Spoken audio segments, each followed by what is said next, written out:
Hey, good evening, Truth Be Told TV family. Peace, love, and blessings to you all.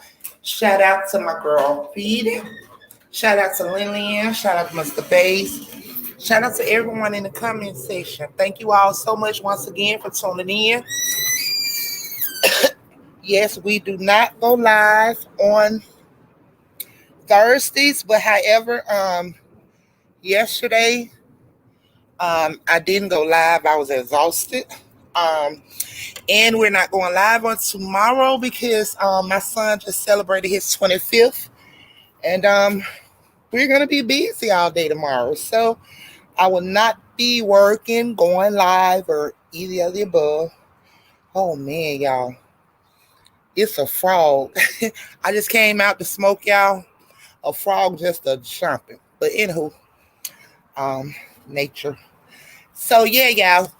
When y'all come in, hit that like button, comment, share, subscribe. Hit that notification icon bell so that when we go live, you'll be notified. Once again, thank you all so much for tuning in.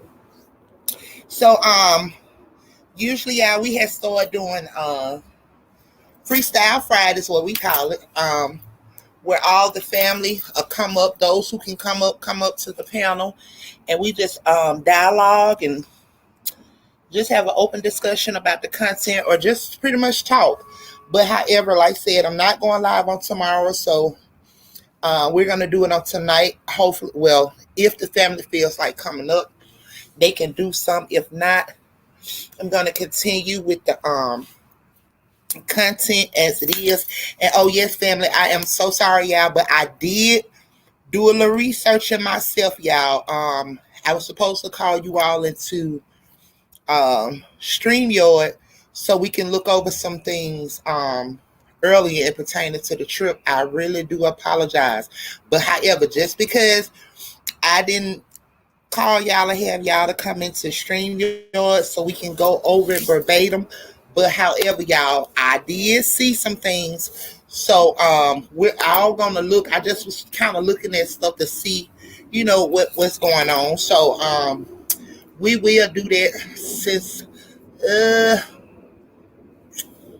we'll see. We'll see what we're looking like on Saturday, y'all. We'll see. Depending on how long me and the kids be out Saturday and doing what we doing. It all depends, y'all. So we're gonna get this thing together. We're gonna get it rolling. We got the dates already set, so we good to go on that. So we gonna make it do what it do. But anywho, y'all, Mr. Bays.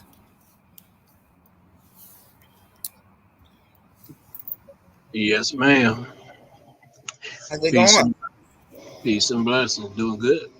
Hey, all right. I had to come out and smoke. Yeah, I saw that at the last minute. Yeah, I know. I got caught up.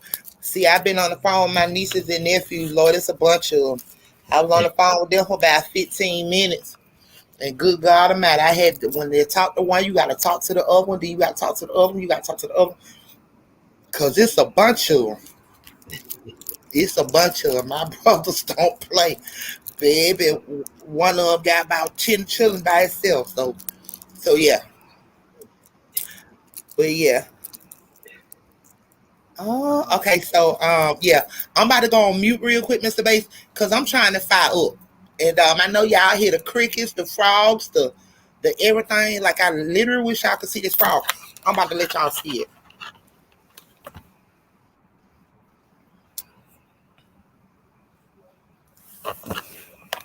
Let y'all see this frog, y'all.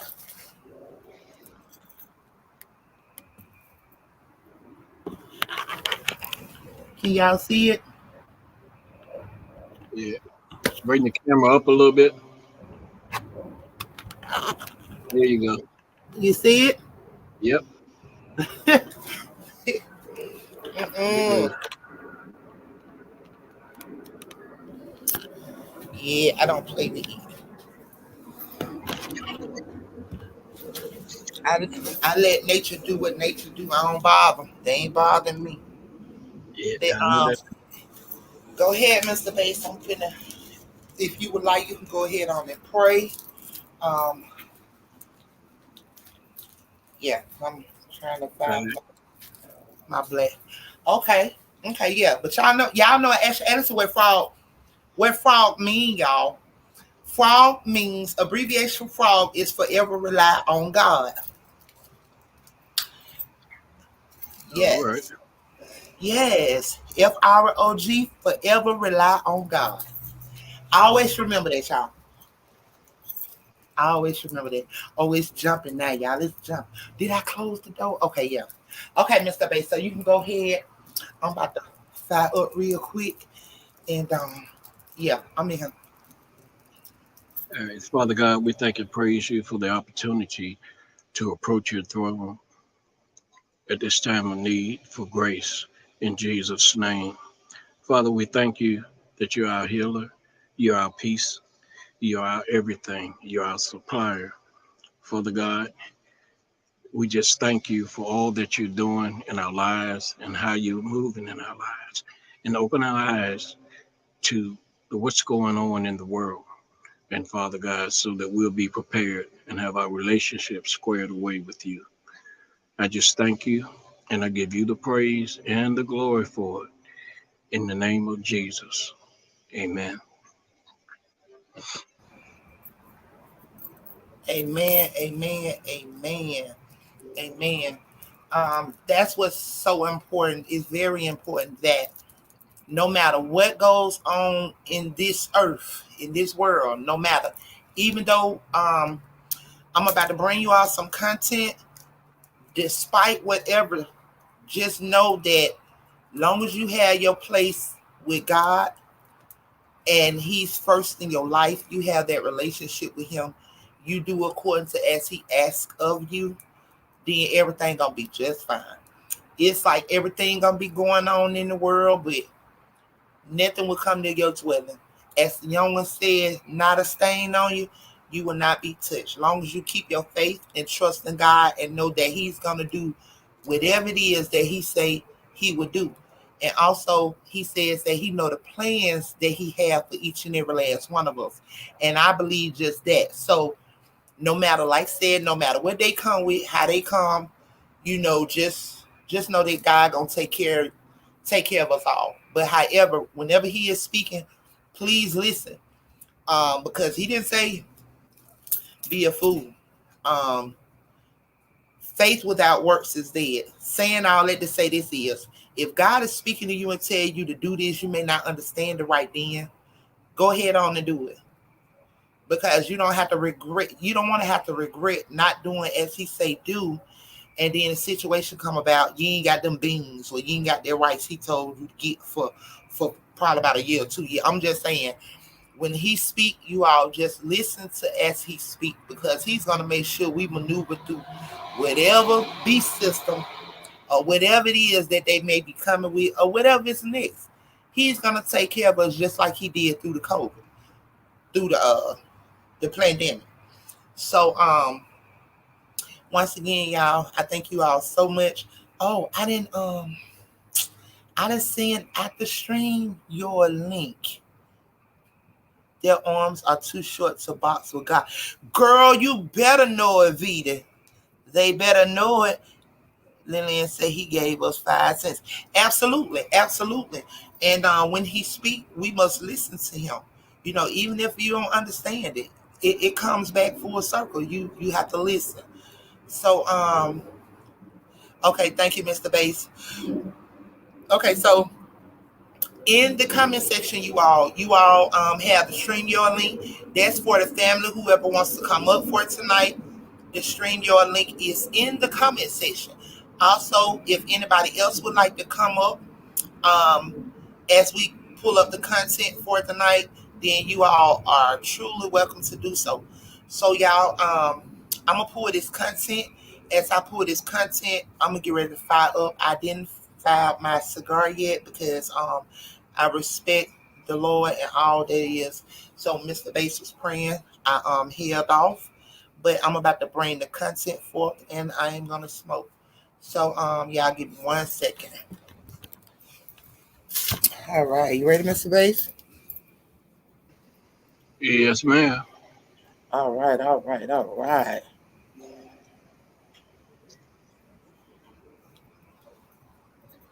Sitting out here in this good piece of nature. Boy, that frog just sitting right there. It did get the hopping, hopping, hopping, but it's still there. Mm-hmm.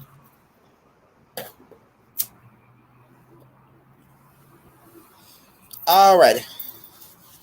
So let me go ahead on and go on mute you all. And I'm gonna go ahead on and pull this content up. Y'all give me 1 second. I got my girl Lin Lin. Hey Lin Lin. Hey y'all. Hey, Hey, hey. what's up, Pooh? How you doing? Hey, Mr. Bass, boss lady. I'm doing all right for fair for a square on a Thursday. I Hey, know. VDB. There go Vita, Vita. Hey Vita. Hey. Hey, I got my peoples with me. So yeah, thank y'all so much for coming up to the panel on today. I know you all heard, as I stated, that we're not going live on tomorrow, and we didn't go live on Wednesday. So, however, we're live on tonight, and we're gonna freestyle this thing with some content and just have open dialogue and discussion. And if anybody else in the comment section would like to come up, you all can just hit the StreamYard link and come on up. And we're just gonna be us, like we always do, just be us. And once again, thank you all so much for tuning in. Hit that like button, comment, share, subscribe. Even if you're watching and not even tuned in to watching, you know how some of them, they can be strolling through YouTube and they'll see it and just sit there and watch just that. So even if Yep. you're doing that, hey, just go ahead on and hit on it, and then go and hit that like button. Subscribe to That's our right. channel. Hit the bell icon so we go live. You'll be notified. We go live on Monday, Wednesday, and Fridays. But however, boss say to be a little busy, hey, I work, I have children, listen, I do a lot, okay? So also, as so does the family. The whole Truth Be Told family, we are always busy. So we try to bring y'all the content to the best of our ability. And sometimes I be so high in the spirit till I get overwhelmed. And that's actually what happened to me on Wednesday, you all. I was ready, up and ready to go. I got overwhelmed. I was very overwhelmed till I was drained. Those that know. But yeah.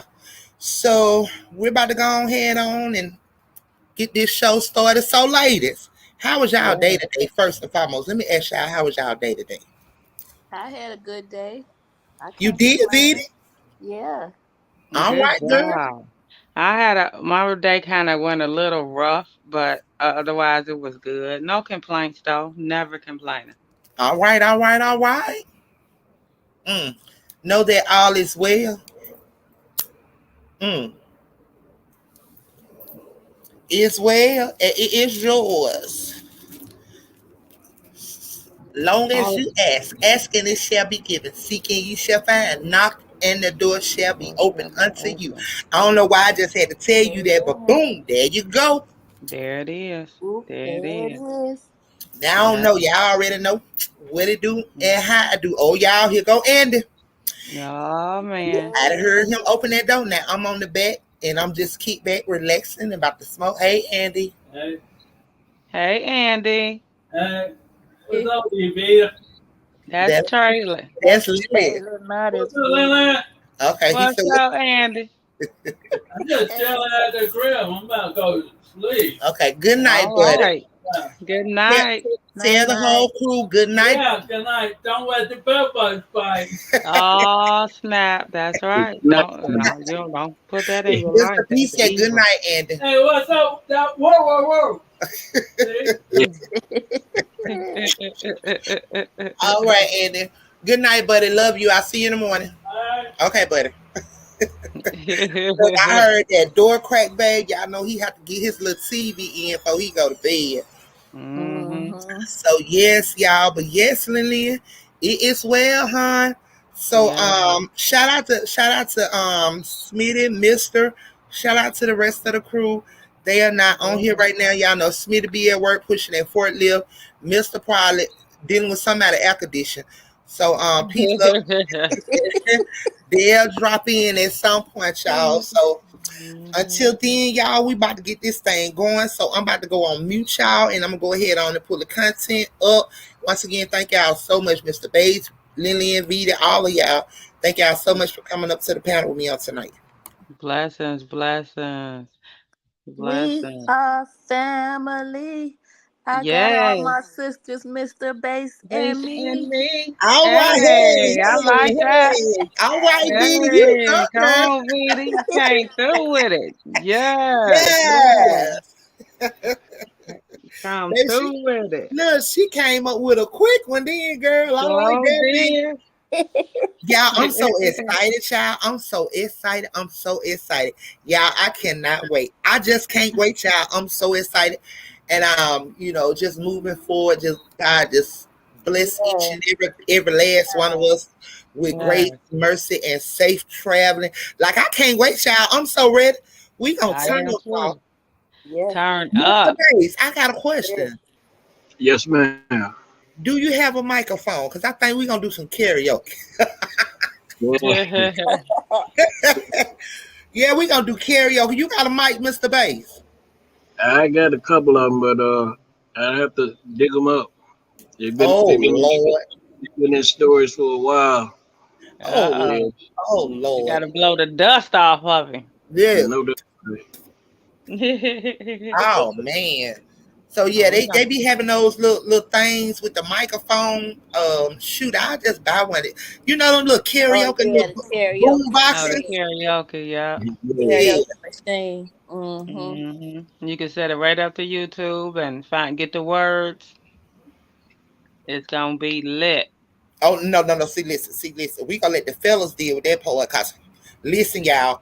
When they come to them gadgets and hooking up and talking about putting it to a screen and doing this and doing that, I don't know nothing about it. I don't play with it. I don't deal with it. That's just how off I am when it comes to gadgets, y'all.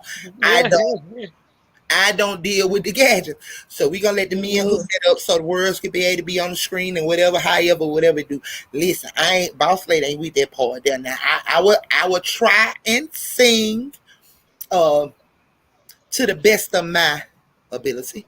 But anything else, I ain't y'all. I ain't doing it, y'all. Y'all gonna make it do what it do, but baby, I've been to blue some up, and we gonna have to pay for them folks' whole house.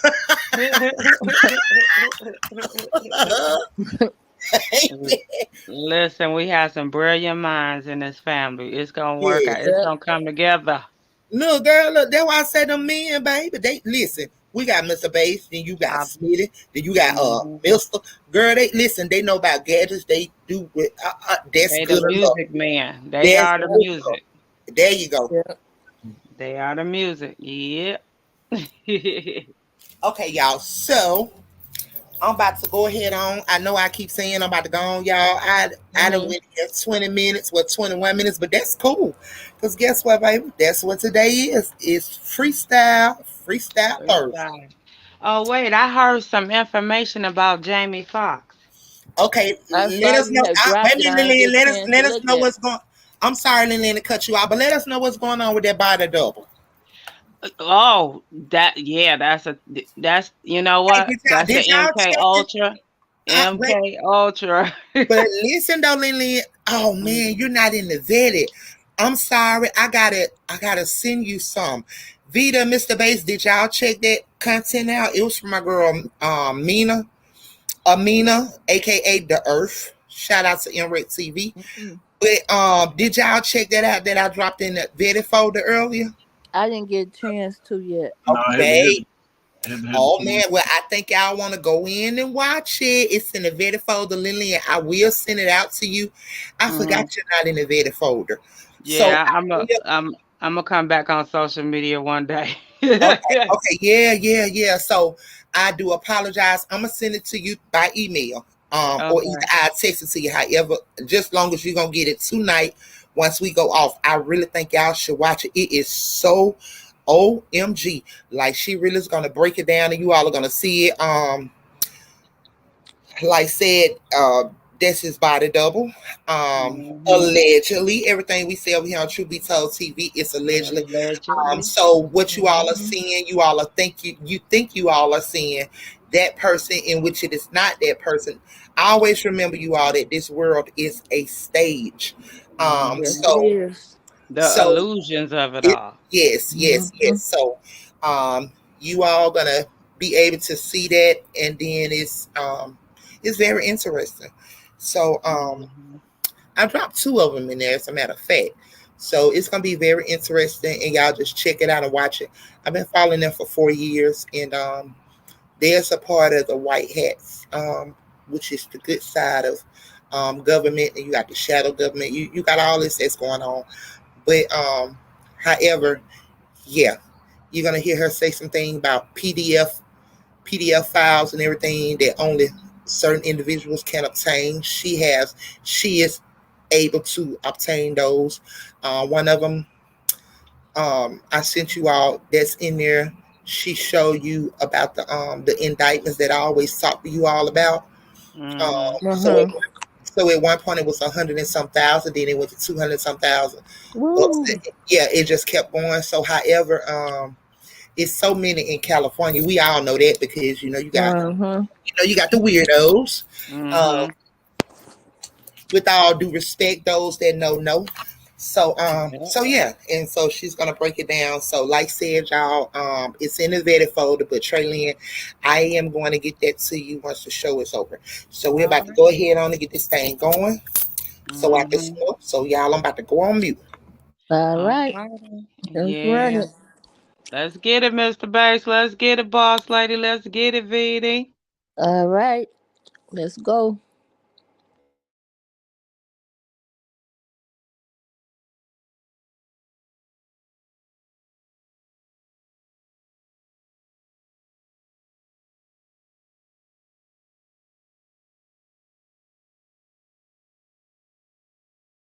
An enormous economic storm is on the rampage, and it's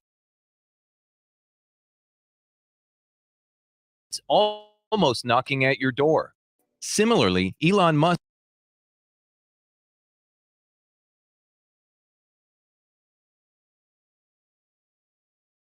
is aware and warns of this ravaging hurricane. With that in place, should we be nervous about this situation? Don't worry, we have you covered, and we will make sure you have a clue of how you can propel your way out of this incoming problem. So hang tight. To begin, Elon Musk sees the similarity of the incoming situation to the recent subprime mortgage crisis in 2007. Well, I think it's more like it does seem like we're headed into a recession here in 2023. The magnitude of that recession is debatable, but I think it's at least a light to moderate recession. Potentially, it's on the order of 2009. So I think it's wise to kind of like prepare for the worst, hope for the best, prepare for the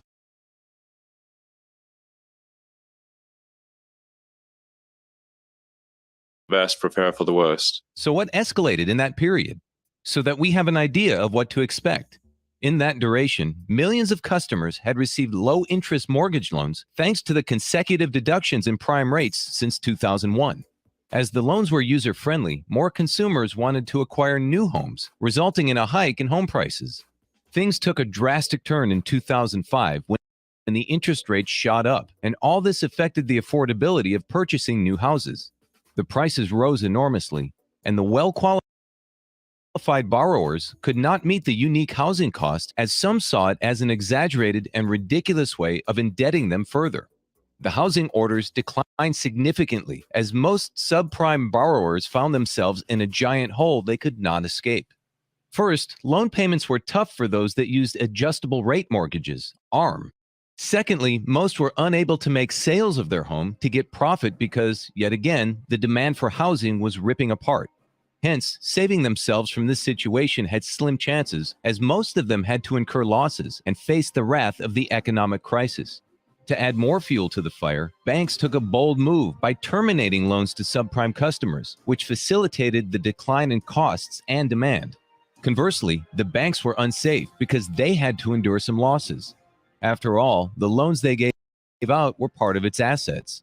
Similarly, the banks would find difficulty in tracing the loans, and this caused credit facilities to be at a standstill, which limited businesses and customers who were creditworthy to getting loans.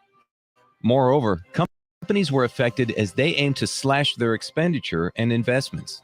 As a result, there were numerous layoffs, which slowed down the order of their products because their consumers were unemployed. So Tesla is reducing the salaried workforce by roughly 10% over the next probably 3 months or so. We expect to grow our hourly workforce, and so it requires a reduction in salaried workforce. And we're about 2/3 hourly and 1/3 salary. So I guess technically a 10% reduction in the salaried workforce is only roughly a 3.5% reduction in total headcount. More specifically, car companies such as Chrysler and General Motors were proclaimed bankrupt, and desperately they needed to agree on partial government possession, such as bailout programs. During this time, there was low buying power, as consumer confidence had considerably deteriorated, as many were cautious with their spending because of incoming emergencies. All these situations paved the way for the recession in December 2007. The case was severe, and the poverty rate transitioned from 12.5% to 15% in 2010.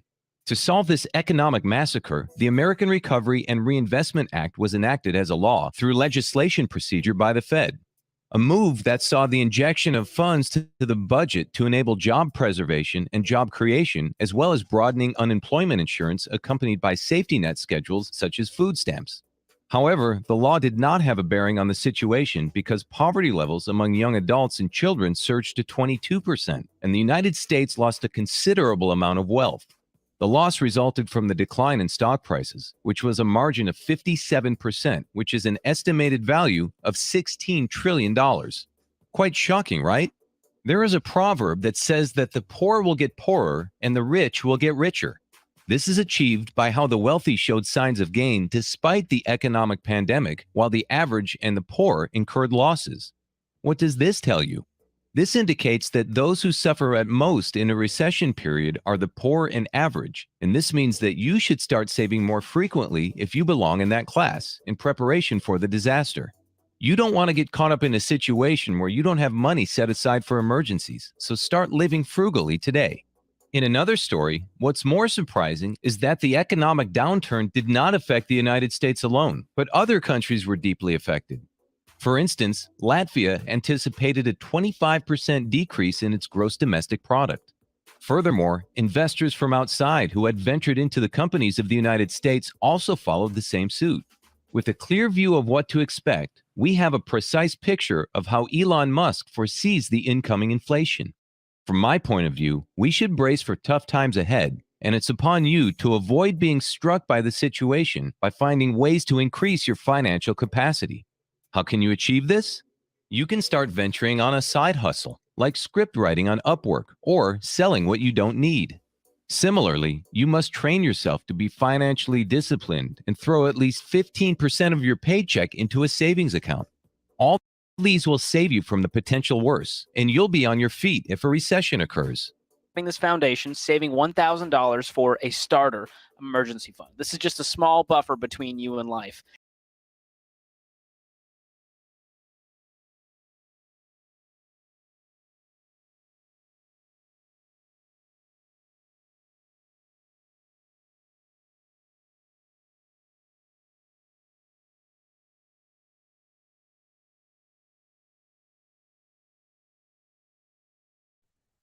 Uh-oh, what happened? She got kicked out? Yeah, she must have. Oh, Mm-mm. I was trying to figure it out. Right. I just heard it stop. Yeah. Sorry, I can't say too much. Hey, I'm mister. driving here and it's raining real hard. All right, Oh, mister. Well, you wow. be careful. Yeah, be careful, mister. Yeah. So boss lady says, so fast forward, all that money the bank's been getting, where is it, family? That's a good And question. right. I say in the higher ups pockets. Yeah, you know it. They super That's greedy. That's what it's all about. Greed. greed. And that's Mm-hmm. the dang on shame. Yeah, we just some pawns in the game. Mm-hmm. That part. And Yep. that's all. Oh. Mm-hmm.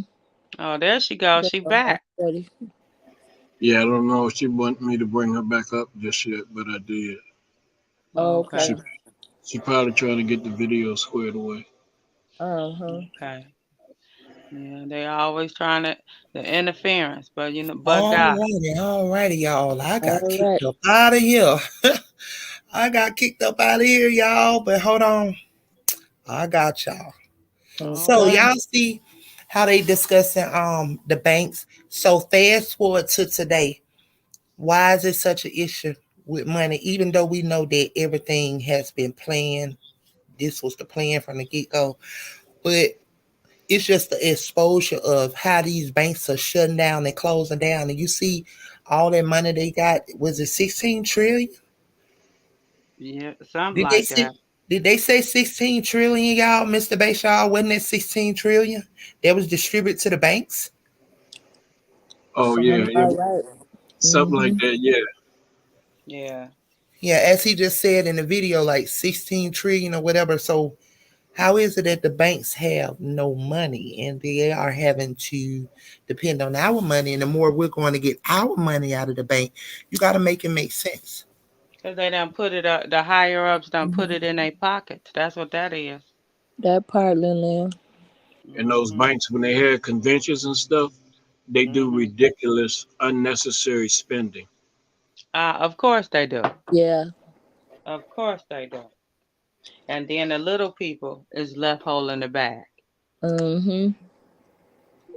The little people left holding the debt is what you mean? Yeah. Mm-hmm. The Yeah, because debt. they ain't holding the bag, They ain't Lillian. They holding the they debt. holding the empty bag. All We right. little people's holding the empty bag. Just shake it, got it upside down where it's at. All right. Mm-hmm. Okay, so what I'm gonna do, y'all, Oh, mister, you back? All right, you be safe in that storm. Yeah, I'm driving. I'm close here. I was just hoping that it wasn't my mic that was echoing, so causing that echo. So I went out, came back in. it's storming. It's Uh, storming there, mister. yeah, Oh wow, it's He crazy. said, yeah. Yeah. Wow. got my phone back a little bit, y'all. Yeah, it's crazy. What we on tonight? Oh, we Okay, got we a new person in the comments. Boss 9 Energy. Hello. Is I that like back? that name, Back? Boss 9 Energy, baby. That's energy. So shout out, hello to Boss 9 Energy. Please hit that like button, comment, share, subscribe to our channel. Thank you so much for coming in to show support and love to our channel. So y'all can just chop it up, and I'm about to send Mr. Bass this email over. And Mr. Bass, I'm gonna let you run it because if I could see, I'm just not sure what's going on. Alrighty. So I'm about to Did your mic on, boss lady? Huh? When you was playing your video? Yeah, Mic on when you was playing your it's on the video? other side. My content is on the other side, but however, it is Okay. I have it paused, so it's not it's not doing anything. Okay, Mr. Bass, check your email. Okay. Hold on, y'all. Yeah, I'm pulling my email up now. Okay, so once you check your email, I am about to see exactly where is it at, where did we get kicked off at, and I want you to go exactly to the timestamp. So give me 1 second. Oh, Oh, what's that's up, Deb? boss. My energy is That's Dap. What's Deb. up, Dap? Welcome, welcome. Welcome, Deb. I was thinking that was her, but I wasn't sure. I thought so too.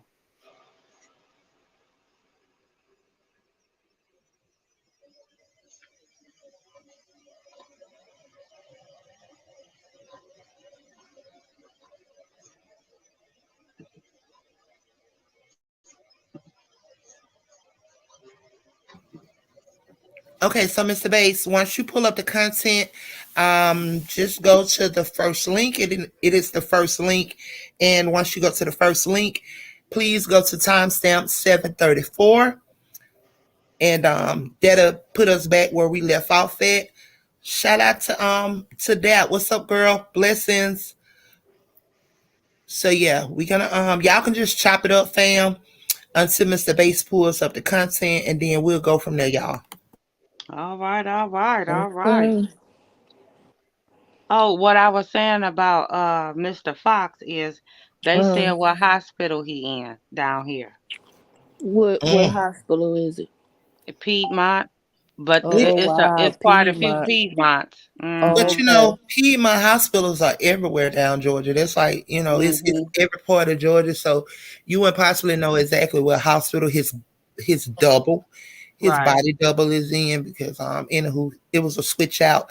Y'all don't see to the point where they're like, it's one clip would say, well, he suffered a aneurysm. Another one would say, well, he had a stroke. Another one would Right. say that he tried to commit suicide. It's so much different things and pertaining to that. Also, what we discussed yesterday, we was talking about it last night, I think, in the clubhouse, when they said that the doctor don't even know what happened to him or what's wrong. So y'all knowing what we know and everything that we know over here, you all already know that that's the body double and they're switching them out. So don't be surprised if this Fox comes back, and when this Fox comes back, he got a double chin and a thick neck, because them face masks be some serious. But anywho, so y'all, I'm about to go on mute. Mr. Baston pulled up the but then that's crazy, Lillian, because why would they even be releasing his whereabouts? Yeah, I was shocked when I was listening to it on Layla Mm. Lynn's show, Mm-hmm. and she announced it, and I was like, "Yo, they said the name of the hospital, even though it's multiples here. I never would have thought the name of the hospital would have came out." Mm. But you're You got to right. We're make gonna Yeah. watch that MK Ultra one, buddy. Hmm. Okay, and then you got to make Uh-huh. some stuff make sense, because they weren't supposed to do that. Look at Miss Boss Energy, y'all. She said blood clots being found in the blood. All right, now we already Mm-hmm. know what that is, so y'all know he was sitting up there Yep. That promoting it. jug. Yeah, Yep. promoting that Jug. pause and that venom. So y'all already know what it do. So who Mm-hmm. everything we say over here on True Be Told, this is allegedly for fair use warning Allegedly. from section 107. So you know, it is for education and entertainment purposes only. So don't strike our channel, neither put us in for a copyright, neither don't listen YouTube, don't come with all that, because once again I state that this is for fair use, education, and entertainment purposes only. So this is It's not something that alleged. has not been it's something that has already been said, it's already been stated. So we don't have to worry about that. So like said, chapter 107 is a copyright. It's fair use, copyright disclaimer. Mr. Bass, drop that off in the comment section as well, the copyright disclaimer. Because under Section 107 of the Copyright Act of 1976, fair use is permitted. It is permitted for activities like criticism, commentary, education, and research. That's what we do over here, truth be told. We educate our people, and we do a lot of research and as well as commentary.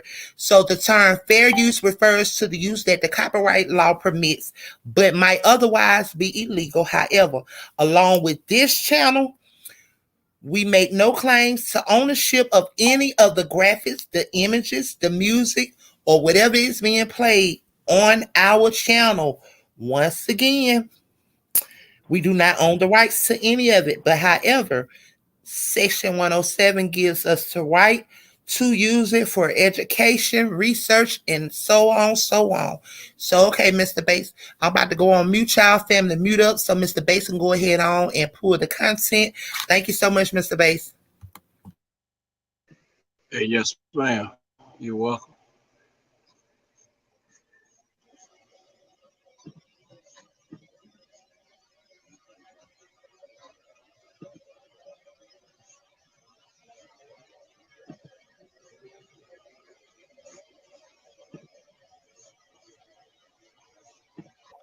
Tighten up the monetary policies while they ignore the consequences of their actions.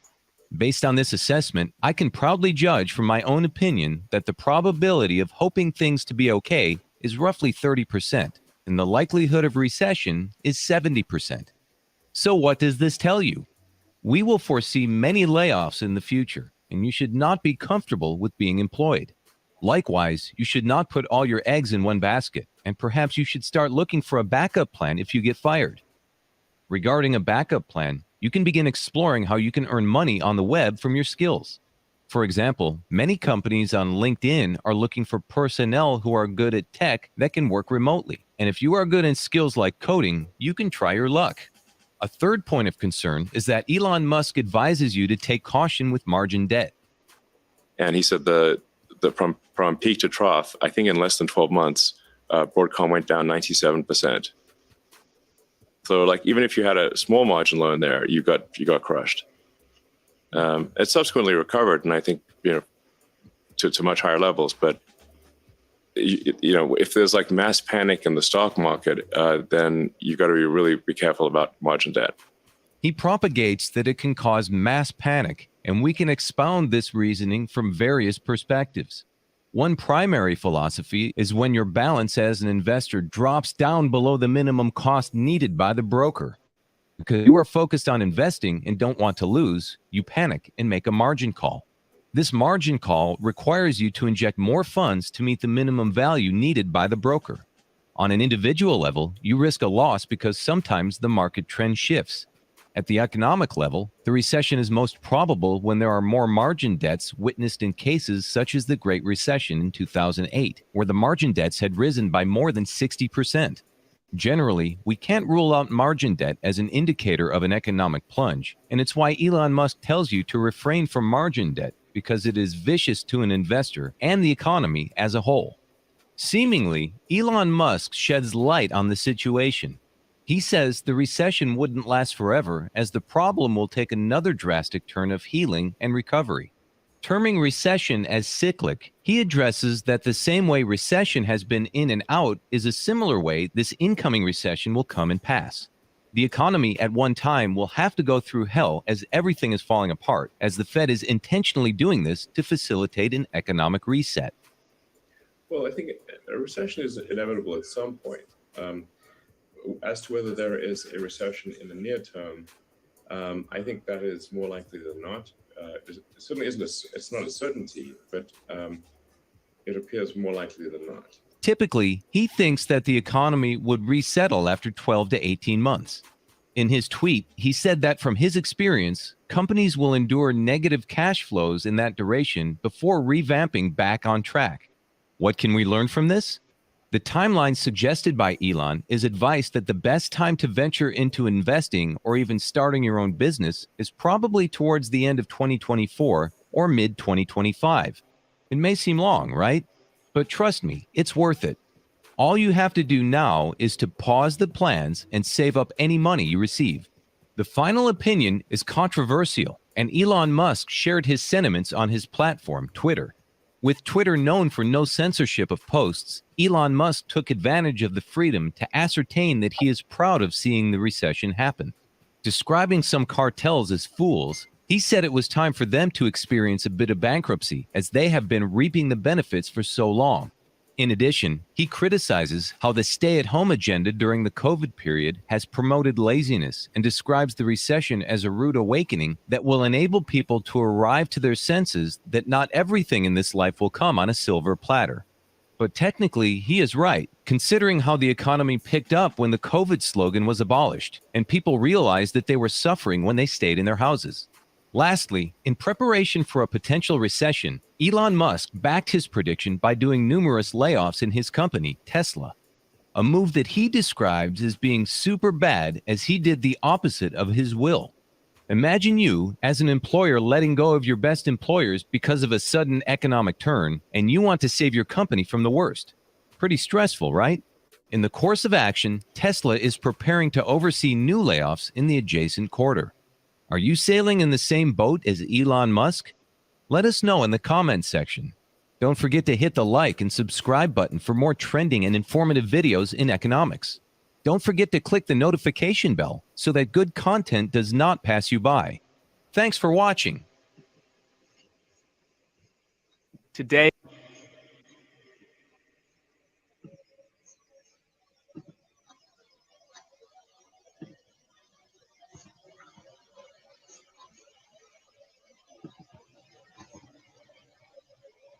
All right, welcome back to the homestead. I got to move these sheep real fast, and we're going to talk about the current banking situation in America, because they got you on a fast track to somewhere, and I don't know if you want to go to that destination. Let's move the sheep real quick. Come on, girls. Come on. Come on. Come on. Come on. Come on, girls. Come on, girls. That's my girls. And guys. We got a couple rams snuck in there. Come on.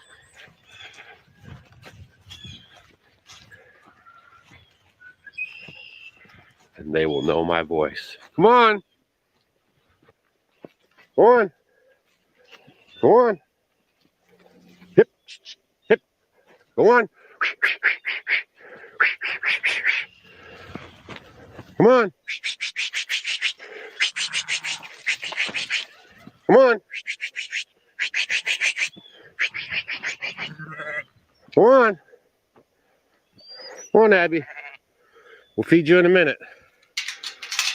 Got to tell the people about the banking situation. All right, I had to duck inside the greenhouse. That's our seeds that we saved from last year. You know, if you want a really easy way of saving the seeds so you can grow your own food, is you just kind of pull the whole plant out of the ground and just hang it upside down somewhere, you know, where it won't get wet or anything, in a cool, you know, just a dry spot. It doesn't have to be cool. And it'll actually just go through the winter process itself naturally, like God made it. And then it'll be ready to have seeds for you come springtime instead of buying seeds. So that's just a real easy hack for growing food and saving seeds.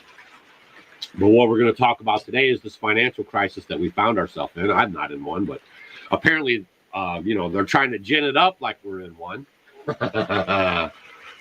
Oh my goodness, man. How much of this stuff are we going to fall for as Americans, really? I mean, we did the whole COVID lie. The 1920 stock market crash was a lie. Here, I'm going to show right now all the different crashes that we've had in America. And then I'm going to talk briefly about the 1920s stock market crash. Plenty of new technologies like telegraph messaging to confirm transactions collapsed after they failed to sell enough railroad bonds quickly enough to cover withdrawals. The bank failure triggered other bank runs and kicked off the Panic of 1873, which was called the Great Depression until 5 decades later. 1893, new investments into novel assets like farmland in Argentina and properties in Australia fell dramatically in price, leaving the banks facilitating and encouraging these purchases exposed to bank runs and a deep depression that impacted every sector of the economy. The fallout was so severe in the USA that it led to widespread cultural changes across the country, now referred to as the political realignment. 1907, a loss of confidence amongst depositors during a difficult period of economic uncertainty, exacerbated by new and unregulated investments, caused numerous bank runs and a deep drop in financial markets. 1929, the Great Depression, the real one this time. The most intense economic downturn in the 20th century was caused by an economic contagion that started with a sharp drop in the stock market, leading to bank runs that rippled through the economy, forcing industry to grind to a halt. My investigations, because I'm trying to look into this stuff, I'm not a banker. They never taught us about money in school, and now you know why. So I'm trying to get this going on my own and trying to do as much research as I can. But what I did find out was the 1920s stock market crash and recession, depression, was caused again by the big bankers. The bankers were lending out money to the average Joe. The average Joe was then taking that money straight to the stock market and buying stocks, right? And then because hey, Sue, if you go buy these stocks, you can make some money. So she goes and gets a loan, buys the same stocks. And if you get a bunch of people buying the same stocks, well, that makes it look like the stocks are really good and more people buy them, right? But they don't know that people are just borrowing money from the banks to buy the stocks, okay? So then as soon as the stocks have a problem, the people can't pay their note because they're not working. They're just living off this fantasy money, which is a lot of that's going on today, right? And that's what caused the stock market crash of the 20s. I could not believe it when I was digging in and found this stuff out. Please do your own homework. All the narratives that we've been, shoveled via television.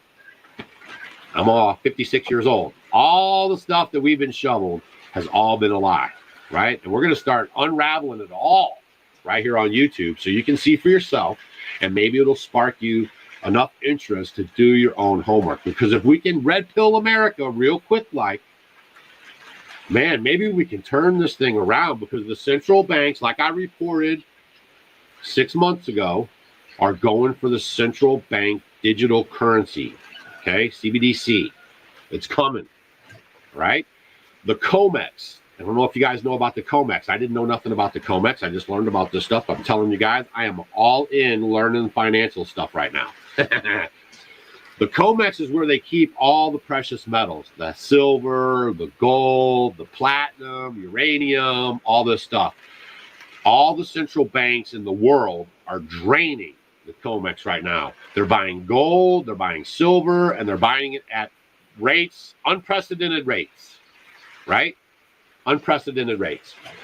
So that tells you something. That's a tell. Okay? That's a tell. Real quick, I'm going to let you guys listen to a guy who worked with BlackRock. If you don't know about BlackRock, they're the largest hedge fund, manager.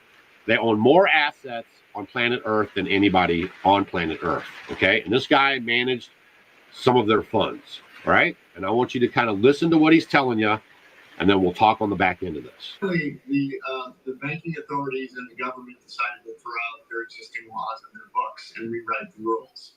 You only do that if what you're seeing is so terrifying, you decide to, discard the rule of law and make up new rules, because that is a tell. So I'm an analyst. When the authorities violate their own laws, that tells me something, that what they're seeing is a big problem. So what I suspect, and I hope this unfolds, I hope they try to plug the dam, and it's a slow, controlled implosion, because speed kills. Speed will get everything out of control and has unintended consequences. So I think they're going to continue to play what I call whack-a-mole. They plug their finger in the dike. Everybody, breathes a sigh of relief for a couple of weeks or months, and then there's another problem, and then they whack, and then all the way down. I'm hoping that's the case, because, to be honest, I don't want to see a fast panic. That's not good for any of us. And is this a similar scenario then that you're forecasting for the U.S. as another bank potentially is on the brink of collapse, and then, as you say, regulators manage to sort of plug that hole while another one sprouts on the other side? So elaborate, paint that picture for us. Yeah, what do you see happening in the U.S.? The U.S. is going to be similar to what is going on in Europe. So the European Central Bank has problems. The banks in Europe have problems. So we're going to see the exact same thing we saw with Credit Suisse and UBS. We're going to see shotgun marriages. Unfortunately, the Wall Street Journal, again, I'm not trying to foment panics. The Wall Street Journal on Friday last week said 186 banks in the U.S., regional banks, are in trouble. So if that's true, which I think it is, it's going to become increasingly difficult for them to stand alone. and there'll be suitors and shotgun marriages is my analysis, my prediction. And, you know, so the question I've been asked is, well, is this intentional? Well, I don't know, but it's going to end up in the same place. If you wanted to introduce a central bank digital currency, wouldn't it be better to only have 6 banks in the US, all systemically important, basically run by the government? So it may not be a plan, but that's going to be what happens in my analysis. And if it is a plan, well, it's quite an evil plan. But again, I'm not in the room, but I see this unfolding.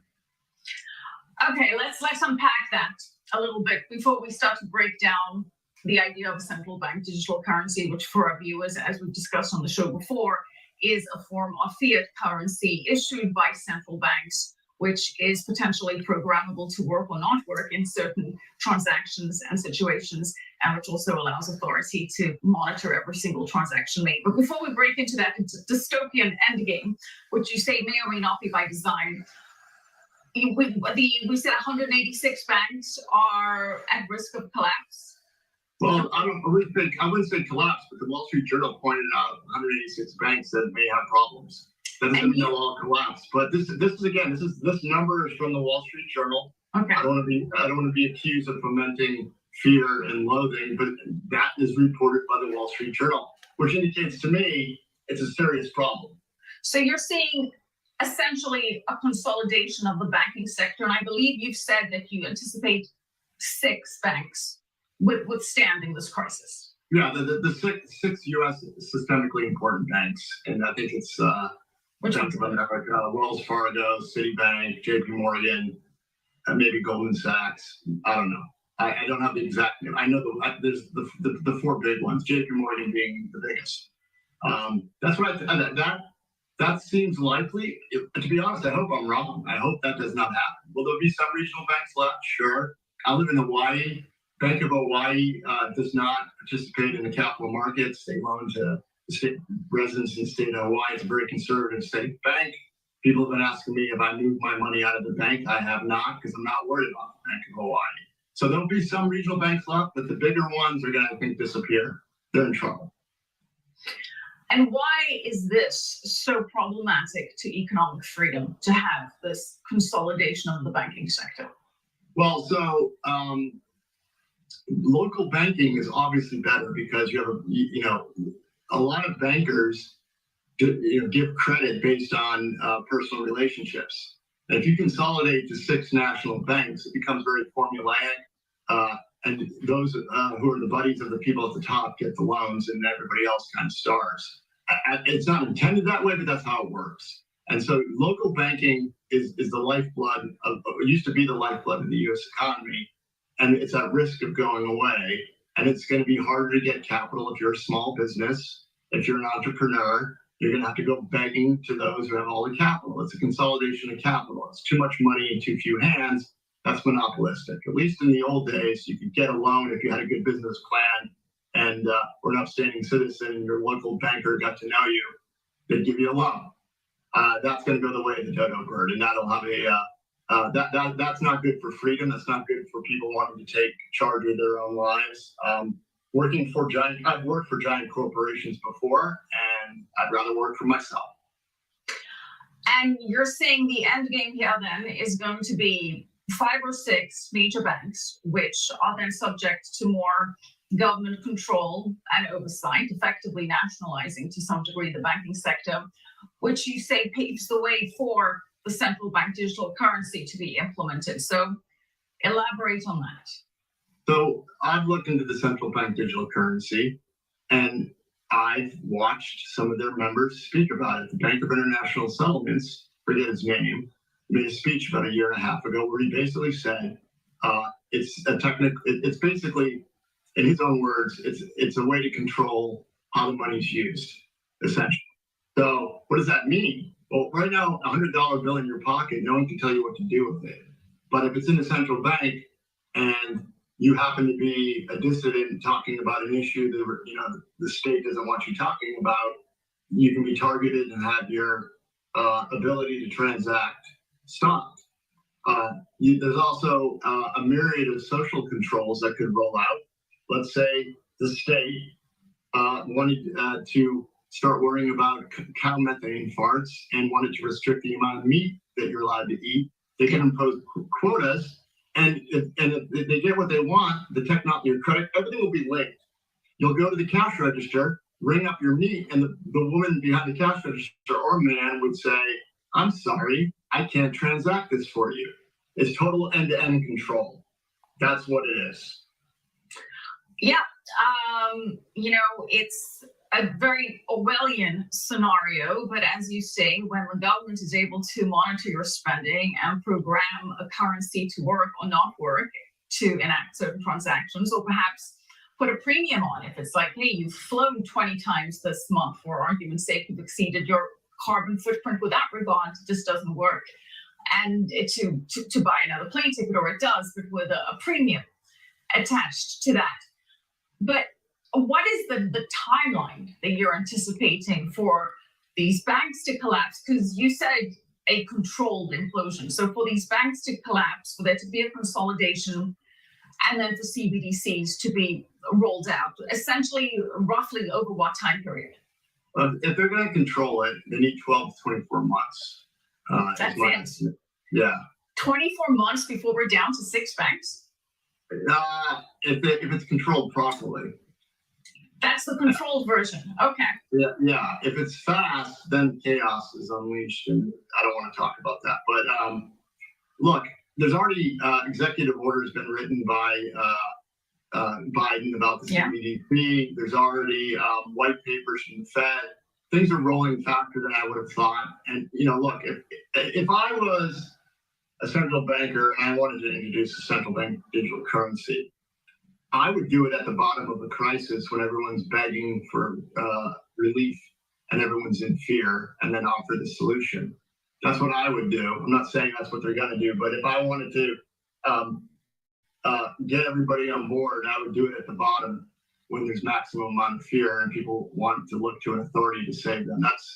That's classically how these things are done. That's how these things are done. Is the implication then that this is by design?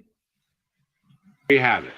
Okay, it's of his opinion, and it's of my opinion, and it's probably of a large portion of people that are you know, paying attention slightly. That this is all a big play globally to get everybody into the digital currency. Now, China, Russia, Brexit, all the Brexit people, Turkey, Saudi Arabia, all these places, right? They do not want to be in on it. Okay, so that's why they're forming their own system, and that's why everyone's mad. Okay, because they're not conforming. Putin is not joining the United Nations. Okay, that is what upsets them, right? They want everyone in the United Nations. The United Nations is the tool to usher in the global governance. They're going to use the United Nations, the WHO, the WEF as tools to bring in one world governance, okay? Now, if you're in Europe or you're in somewhere else, Australia, and if y'all are wanting to go down with that, you can go down with that. But we are in America, okay? And America, hopefully, America is not down for this stuff. We're just not down for this stuff, right? They can turn your money off. If we stay sleepy and we let them usher in the CBDC, CBCD, right? Whatever it is, they're going to have total control over your life. Please look at China right now. China is the model. We've been telling you guys like me have been telling you guys this for 3 years now. China is the model. They want you to walk into the store. You can't even get into the store without facial recognition or without a palm or without, you know, that kind of biometric entry. And then your money is all digital. They're going to control where you spend it, how much you can spend. If something's not right, they'll just say no one can buy that right now. It's just a total form of control. It is totally, digital currency is totally un-American. If you have $100 in your pocket right now, you can go around and spend that dollar anywhere you want. No one can tell you what to do. If you have a digital currency, man, I cannot even begin to think of the controls that'll put you under. And the black market that is going to come up out of this is going to be off the chain. I don't know what else. I'm just trying to warn you guys. I'm trying to keep you hip. hip on the stuff. I'm not a banker, but I'm not the smartest guy. That's why sometimes I think, man, if I can see this, if I have this figured out, why doesn't more people see it? Do they not want to see it? I don't know. But that's where we're heading. That's where we're heading. They're trying to get rid of all the banks. I think that the SVB bank collapse was all BS. Okay. I think that it was us. It's like basically like America. They were just throwing money around like crazy with no assets to manage the portfolio.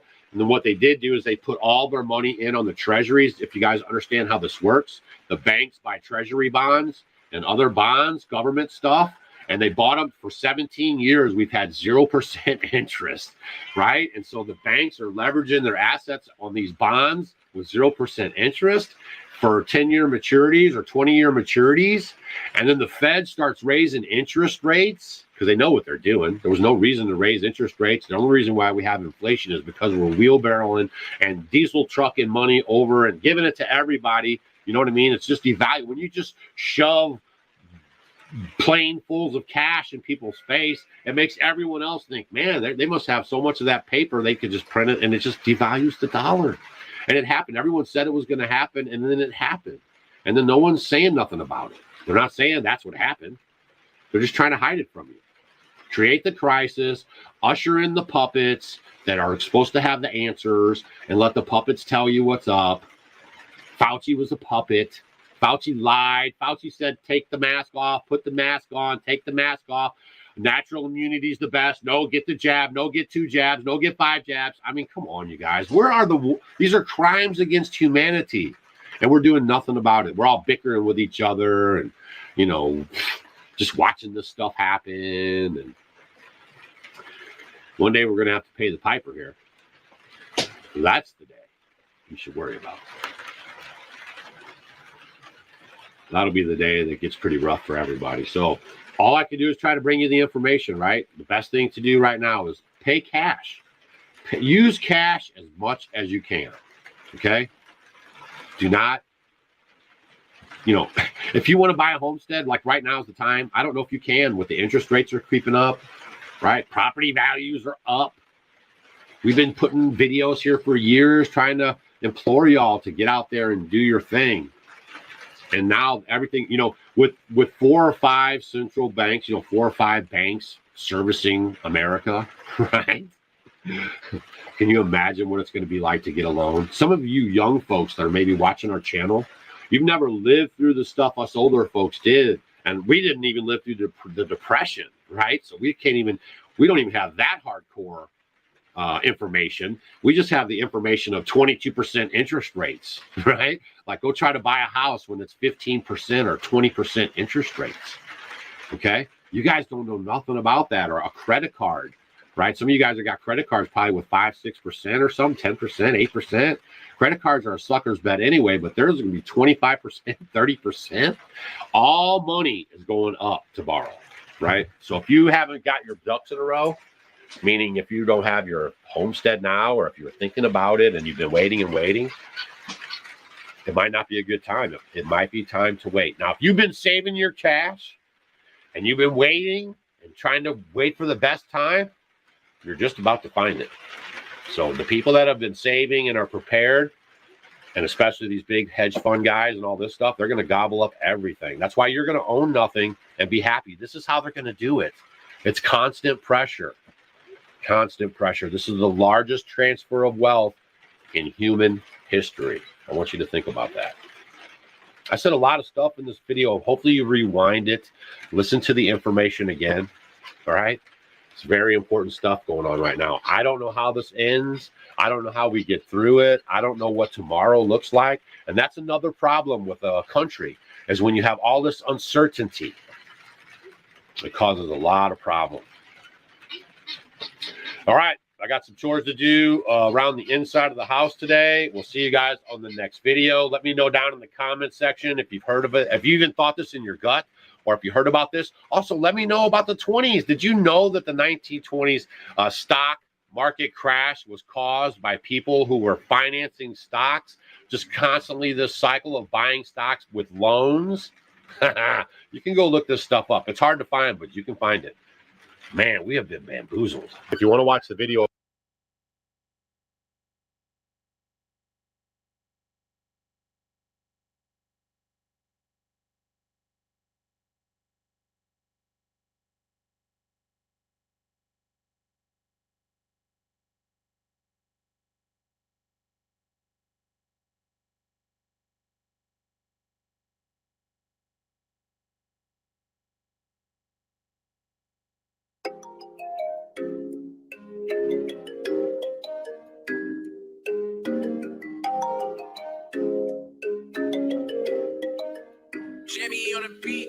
We are back in the Trap House kitchen. Thank you for being here.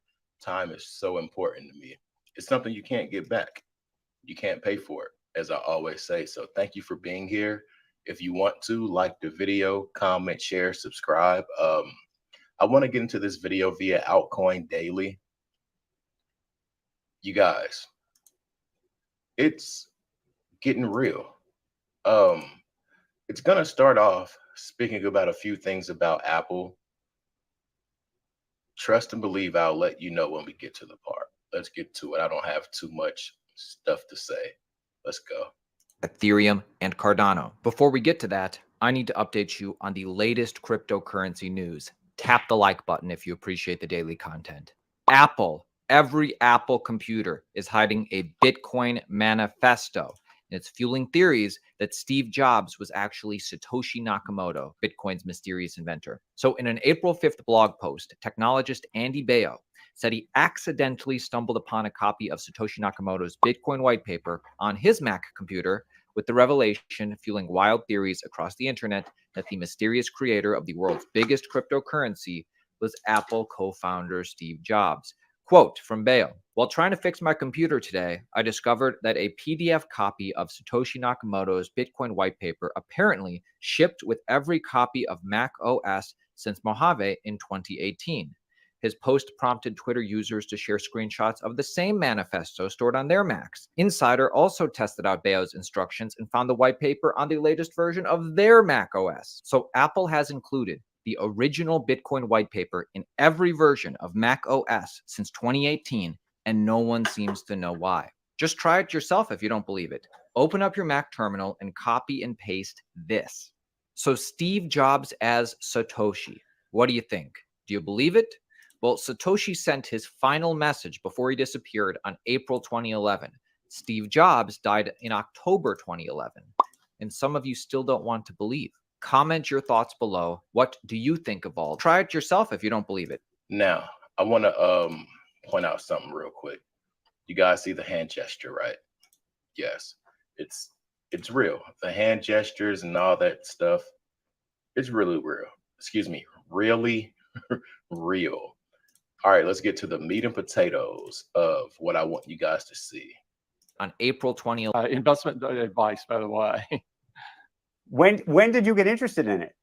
I've been interested in it for a while, watching it and so forth. They said the quiet part out. Before we get to promising altcoins, we need to address this, the elephant in the room. They said the quiet part out loud.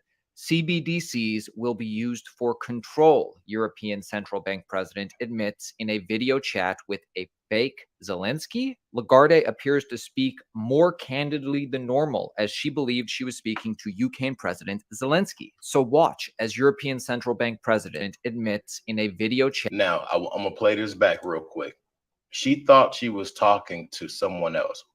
Listen. CBDCs will be used for control, European Central Bank president admits in a video chat with a fake Zelensky. Lagarde appears to speak more candidly than normal, as she believed she was speaking to Ukraine President Zelensky. So watch as European Central Bank president reveals their plans to launch a CBDC for full control over payments. Now, a lot of things that happen over there somehow seem to implement themselves in the US soon after. So please pay attention to what this lady's saying. Scary. My question, you're introducing the electronic euro, as I know. Yeah. So yeah. How can switching to an electronic currency help? Two things. Number one, it will be decided in October. We are preparing the ground. We want to be ready. We want to be trained, but it will not be decided until October 23. We are preparing the ground. Now, these crypto billionaires, founders, and things like that, they're in different places, you guys. And I feel like what they're doing is going after the head, and the body will follow. But like she said, they are laying the ground to have full control. Pay attention. The reason I'm personally convinced that we have to move ahead, I don't want Europe to be dependent on an unfriendly country's currency. For instance, I don't know, the Chinese currency, the Russian currency, the whatever. Pay attention. That we have to move ahead. Listen. I don't want Europe to be dependent on an unfriendly country's currency. For instance, I don't know, the Chinese currency, the Russian currency, the whatever. Or dependent on a friendly currency, but which is activated by a private corporate entity like, Facebook or like Google or anybody like that. I'm user of Bitcoin too, so I had bought it when it started, and watch her I face. hope that it also will work through the special system. And I know there are many protests in Europe against. She's getting uneasy. It's so much she wants to say, but she can't say it right now. When people tell lies, they tend to look a certain way. I think it's to the left. Watch her. The electronic euro. The electronic euro. What is the reason? As I said, I don't want Meta, Google, or Amazon to suddenly come up with a currency that will take over the sovereignty of Europe. We don't want another entity to come up with another form of currency. It's that simple, you guys. These people disappearing is not a coinky-dink. She just told you. It's that simple. I don't want a foreign currency to become the currency of trading within Europe. So we have to be ready. No, the problem is they don't want to be controlled. They don't want to listen. Yeah, but you know what? We have ways to control them. Now we have in Europe this threshold. We have ways to control them. We'll take them out. I don't want a foreign currency to become the currency of trading within Europe. So we have to be ready. No, the problem is they don't want to be controlled. They don't want to. Yeah, but you know what? Now we have in Europe this threshold. Above 1,000 euros, you cannot pay cash. If you do, you are on the gray market. So you take your risk. You get caught, you are fined, or you go in jail. But the you heard her. Digital euro is going to have a limited amount of control. There will be control. You're right. You're completely right. We are considering whether for very small amounts, anything that is around 300, 400 euros, we could have a mechanism where there is zero control. But that could be dangerous. The terrorist attacks on France back 10 years ago were entirely financed by those very small anonymous credit cards that you can recharge in total anonymity.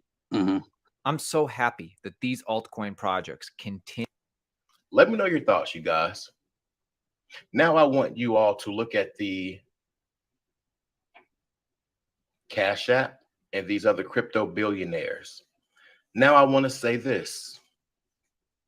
Imagine Kyrie Irving, Kobe Bryant, and LeBron deleted in the same week. Hit the comment section. I'm out. Peace.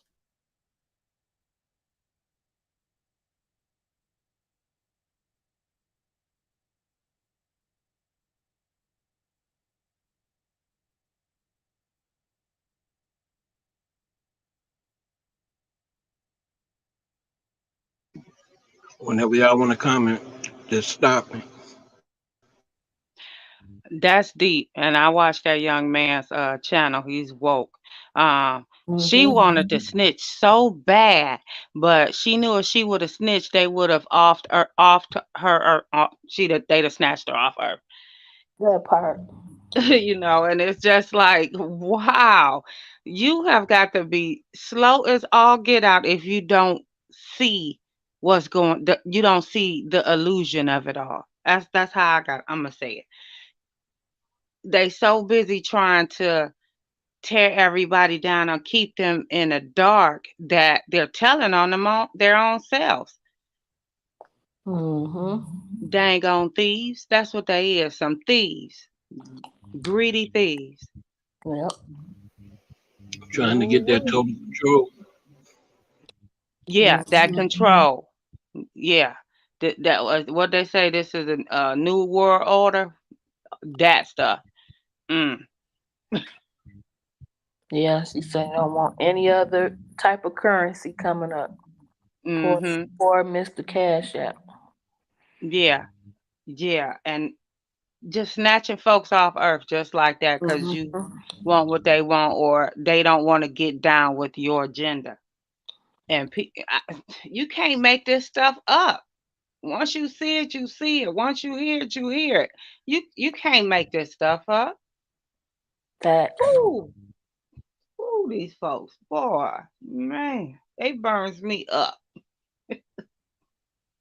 I can't. All right, Mr. Bass, I'm done. I'm about to go get quiet. They pissing me off. Whew, I lied. Well, I didn't lie exactly, but I didn't give the most information as it pertains to what is absolutely happening with the US dollar. And this video is going to be pretty dynamic because first I'm going to give you the biggest update for BRICS right now in real time based on the research that I've done within the last few days. And then at the end of the video, if you're in the US or you hold the majority of your investments in US dollars, I'm going to tell you what this means for you. So let's jump into it. But first, let me introduce myself. My name is Ashley. On my channel, Ashley in Africa, I talk about my experience living, moving, and doing business here on the continent of Africa. I created the Africa Investors Academy, a community of entrepreneurs, aspiring entrepreneurs, and investors who want to do business here on the continent and grow to ultimately retire early. And how it's turning out is really to diversify yourself in this global economy that we are now living in. So if this information is helpful and it sounds interesting to you, please be sure to like the channel, like this video, and subscribe to the channel. And welcome back to our family as we continue to grow.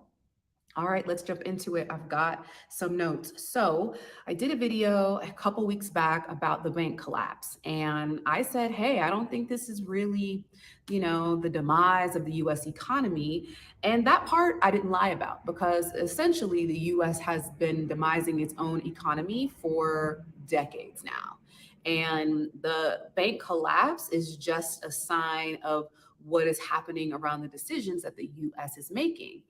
And this is dependent upon what I'm sharing, but it's interdependent, but it's America, right? And the US has been doing a lot of things over our entire lifetime and is known as the biggest, essentially geopolitical bully in our history, in our time. As an American, I can say this consciously, embarrassingly, of course, but this is facts, this is reality, this is historic. And the challenge is sometimes living in the US, we are taught American imperialism, so we don't get the full picture. But I digress. I want to jump into the BRICS update and let you know exactly what is happening around the de-dollarization of the global economy. All right, so BRICS, for those that are not familiar, BRICS is an economic conglomerate comprised of, or founded by 5 specific countries: Brazil, Russia, India, China, and South Africa. This is the original BRICS conglomerate. BRICS is also known as BRICS Plus currently, with new countries a part of the system, including so many. I'm going to get into that later, but BRICS Plus essentially is a thing. And today, the BRICS GDP has surpassed the US GDP, or excuse me, the G7 GDP. And so the G7 is the economic conglomerate of the US, Canada, France, Germany, Italy, and the UK, as well as the EU. What does this mean when the GDP surpasses this powerhouse known as the G7? Well, this is a huge shift in the global change that is taking place. And so obviously the G7 trades and operates in US dollars, as have most of the world, as has most of the world for the last, 60 years since World War II. And that has stopped, and it has been happening for the last few years. China is now known as the most powerful economy in the world, right? Whether or not they're sharing that information, and they have created their own digital currency. They have created it. And this digital currency is the currency that the BRICS conglomerate is looking to adopt. Well, I'm going to talk a little bit more about this, but how are they doing this, right? So as the first country creating this digital currency, it is allowing them and has allowed them to trade commodities without using the dollar. It's been happening. It's literally been happening. I even saw here in Africa, on the continent, Tanzania and I think India are trading with their local currencies in the rupees and the Tanzanian shilling. And so it begins. Now, the de-dollarization has already happened as well in Russia when the US placed sanctions on Russia, removing them from the SWIFT system, requiring Russia to operate in its own currency. And they are still doing that. Like, they've been trading, they've been operating in commerce and things. Their economy hasn't stagnated. It had a drop, of course, just with a lot of the geopolitical drama. But essentially, Russia's economy is still operating. It is still, it is still a part of this GDP of the BRICS economy that has surpassed the G7's economy. And it's a huge leader in that economy. All right. And so what additionally does this look like? Well, countries tend to adopt and receive US aid. It comes with countries now saying, hey, not only are we not going to trade in US dollars, but we're not going to accept aid in US dollars. And foreign aid has always been an opportunity for a foreign country to come in and say, we're going to give you this for this, essentially a quid pro quo. And the US has been doing this for years, thus allowing it to have certain relationship dynamics and receiving minerals and resources from said countries. I'm going to link a few podcasts and interviews below so that you can also get information on what I'm sharing, because this is just not me coming and sharing this information. This is me doing my research from global analysts, global economists, US economists that are like former US government leaders that are sitting back looking and saying, what have we done? So if this is helpful and this is resonating, stay tuned and like this video. Share it with someone else who would find value in it as well.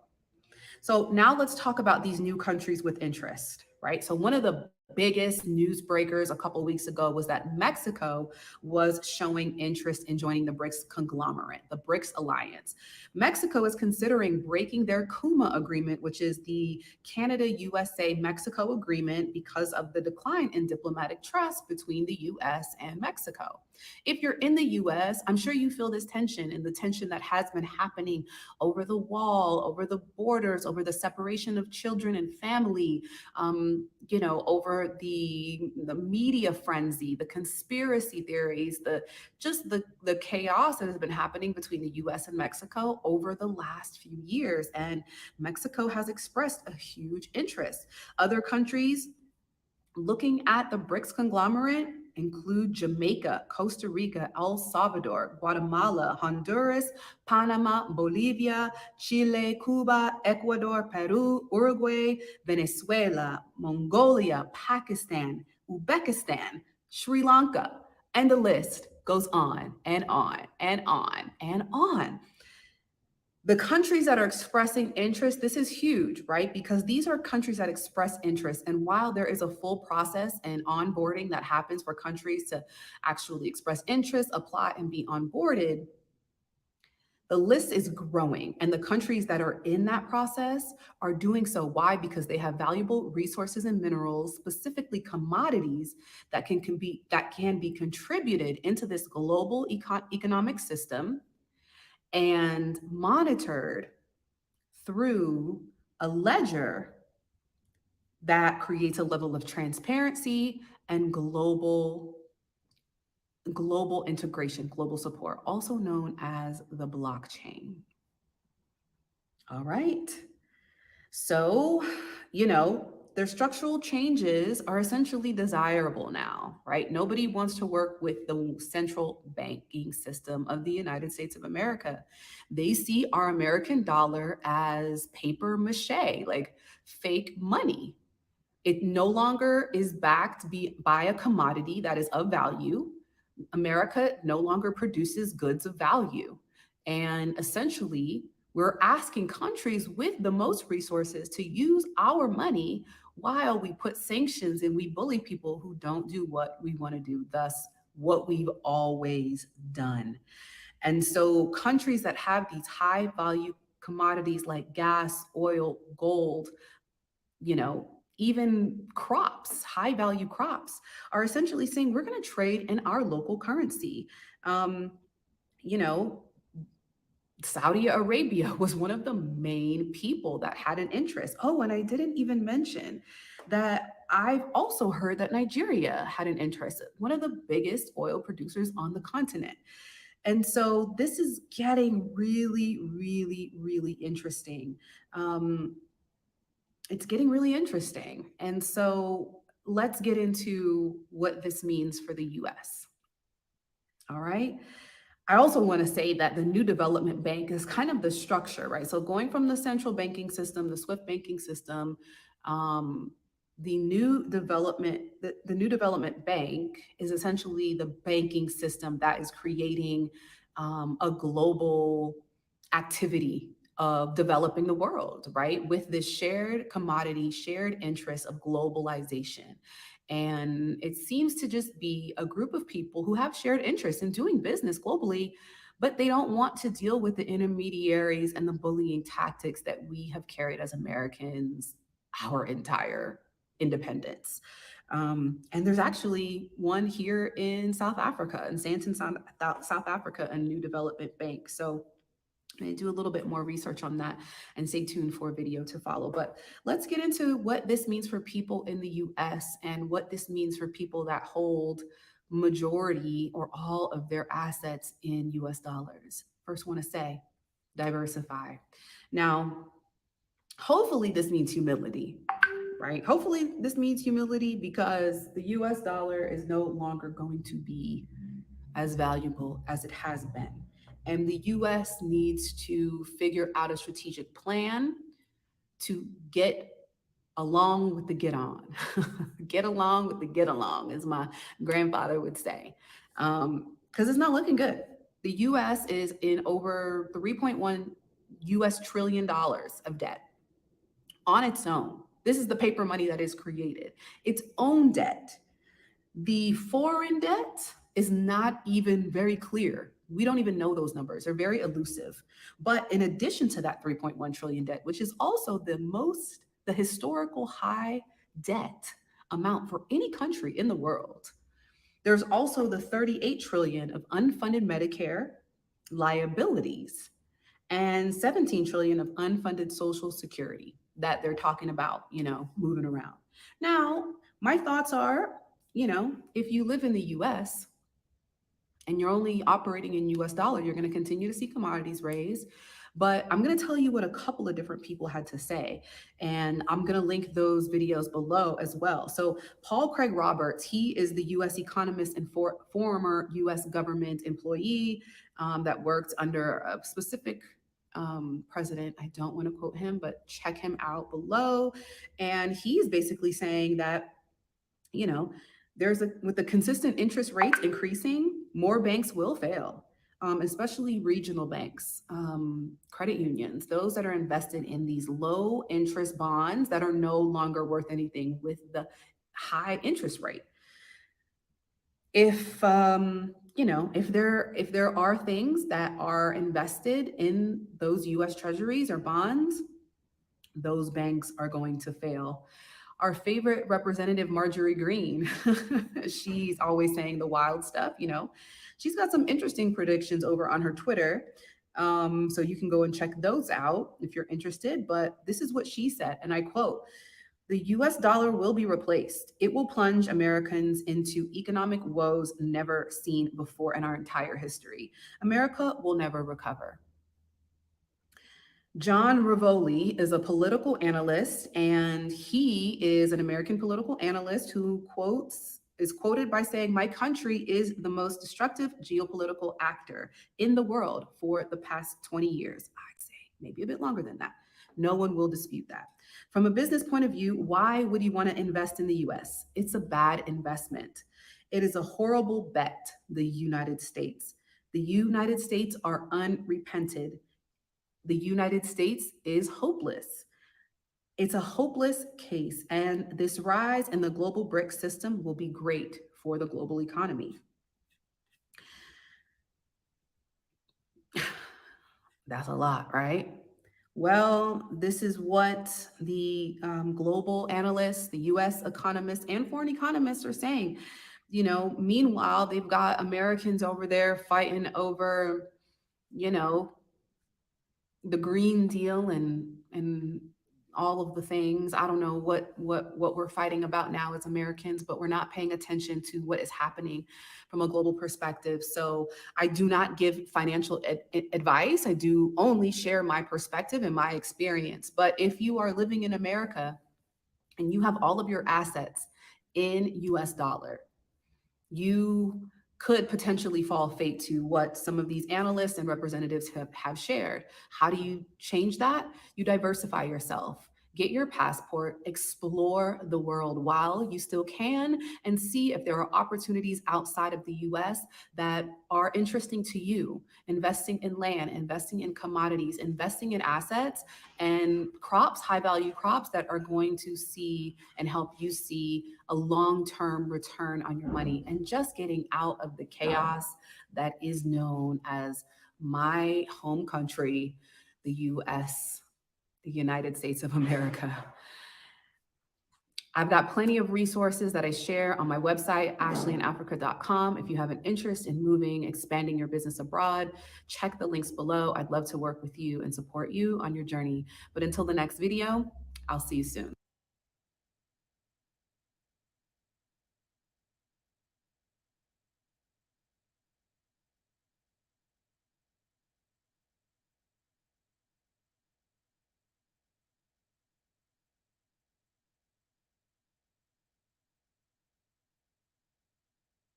BRICS has been trending this week as more nations apply to China to join BRICS, a new currency that will compete against the US dollar. In this video, I'm going to show you some statistics that a lot of people do not know about and show you why I think BRICS will fail.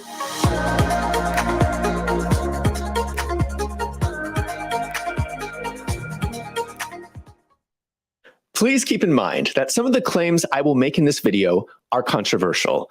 This is my opinion about the future. If you are making decisions about your money, please consult with a financial professional. BRICS stands for Brazil, Russia, India, China, and South Africa. These countries have announced they are working together towards issuing a new currency. Other countries have already applied to start trading in BRICS. On March 10th, China helped broker a deal between Saudi Arabia and Iran. Both countries have applied to join BRICS. There are rumors that Mexico has now applied to join BRICS, although Mexico has not officially confirmed this. The fear is that emerging markets will challenge the US dollar as the reserve currency of the world. If enough people switch from using US dollars to a new BRICS currency, unwanted US dollars would flood the global market, creating massive inflation overnight. Americans' bank accounts could instantly decrease by as much as 50% in value. This would cause the US economy to collapse. I believe the opposite is true, that the US dollar will continue to be used as the world's reserve currency. There is really only one question you need to answer when you talk about BRICS. If people have to choose between holding their money in US dollars or China's new currency, BRICS, which is better? I believe that given the choice, people will reject BRICS and continue to hold US dollars. I'm going to give you 11 reasons why I think BRICS will fail. Currency decisions are comparative. This is the key concept to understand when you are discussing currencies. You are not deciding whether a currency is bad or good, but whether it is better than the other alternatives. Are there bad things about the US dollar? Of course there are. But is it better than any other national currency? Definitely. If you have money in your bank account, you have to hold it in something. Are you going to use US dollars or the new BRICS currency? People are more likely to choose to continue using the US dollar rather than a new and untested BRICS currency. When you look at all the currencies in the world, the US dollar is the most attractive. The others are not even close. Around 59% of global bank reserves are held in US dollars. Over 60% of the world's debt is issued in dollars. The US dollar is nearly 90% of global currency transactions. 74% of trade in the Asia-Pacific region uses the US dollar. 96% in the Americas and 79% in the rest of the world. So the global economy currently runs on the US dollar. If you are a banker and you have a pile of money sitting in your bank vault and you have to decide what currency to hold it in, you are most likely going to choose the US dollar.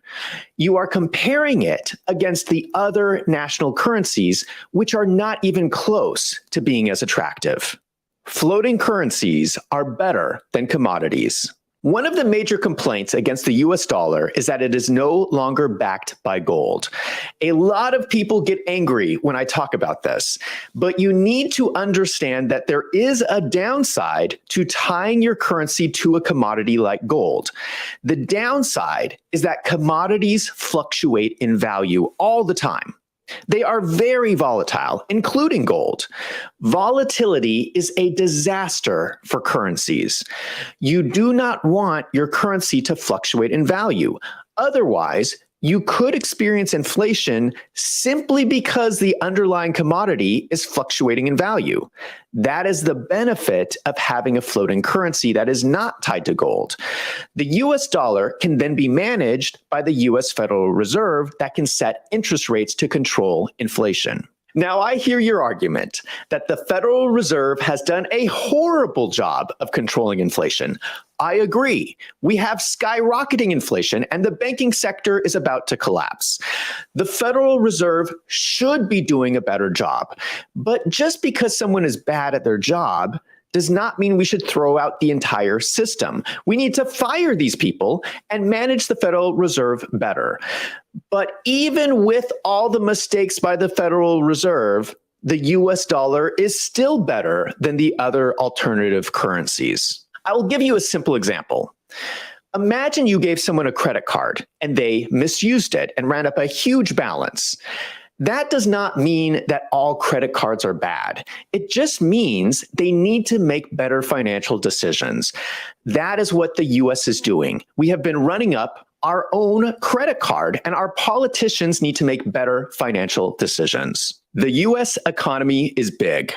I do not think a lot of people realize the size of the US economy. It is huge. Here's a list of the top 10 countries in the world by GDP in 2022.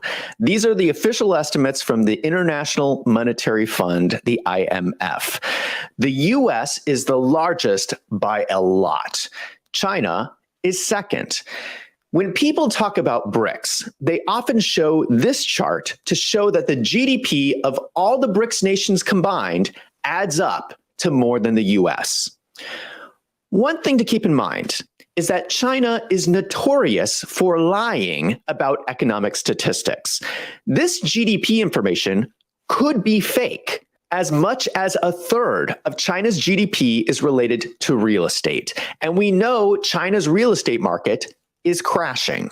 The US dollar is strong because it is backed by real economic activity. The US is a huge market that will continue to trade in dollars, and it is not going away.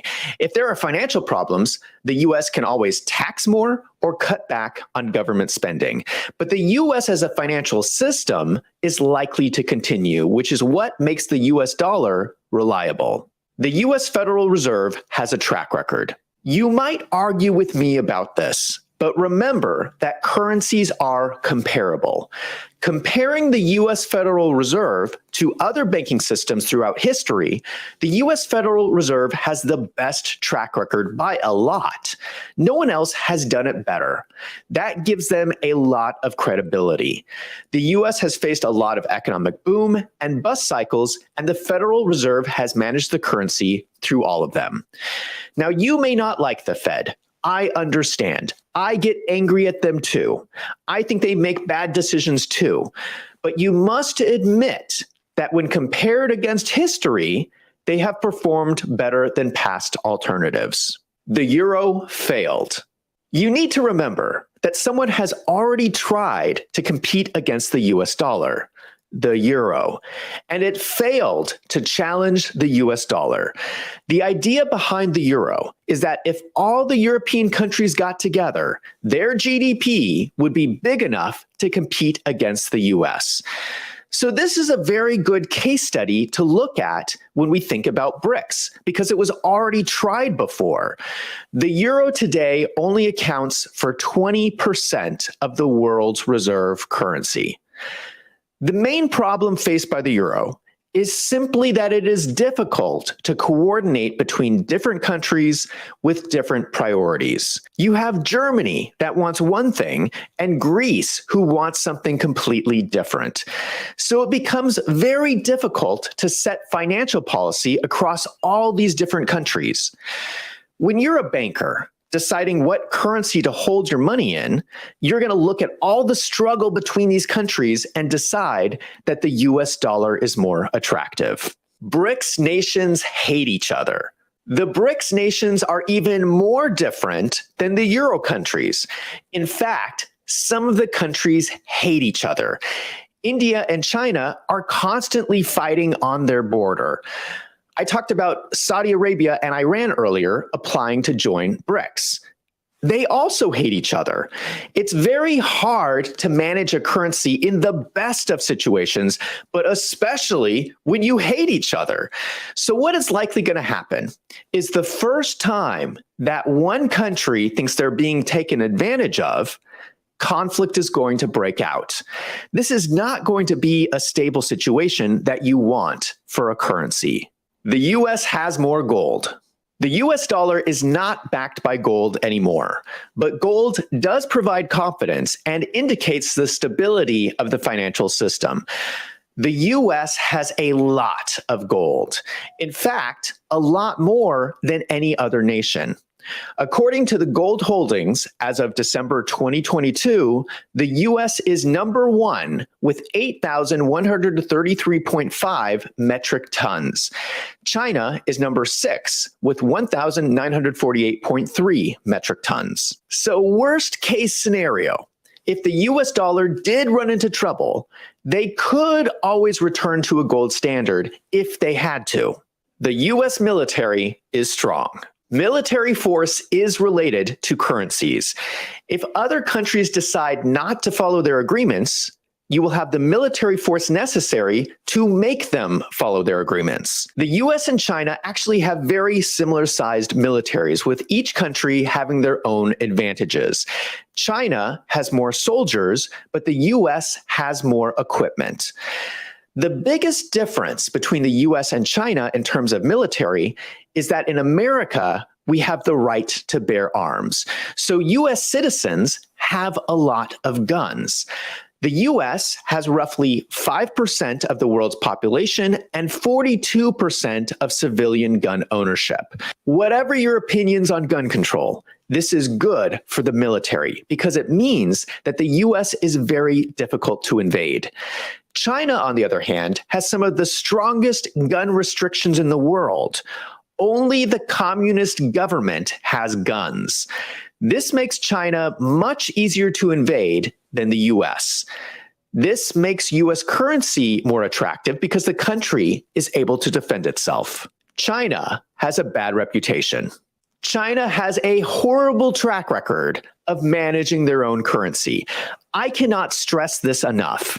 It is terrible. China's main strategy for decades has been to purposely manipulate their currency so that Chinese goods would seem cheaper to the rest of the world. They purposely destroyed their own currency. So now China is going to manage this new BRICS currency. How much confidence do you have that they will not try to manipulate this also? There's an old saying that goes, "A tiger does not change its stripes." This simply means that people tend to revert back to old patterns of behavior. Now, I don't have a lot of confidence that China can suddenly switch to managing a sound currency. Communism disincentivizes entrepreneurship.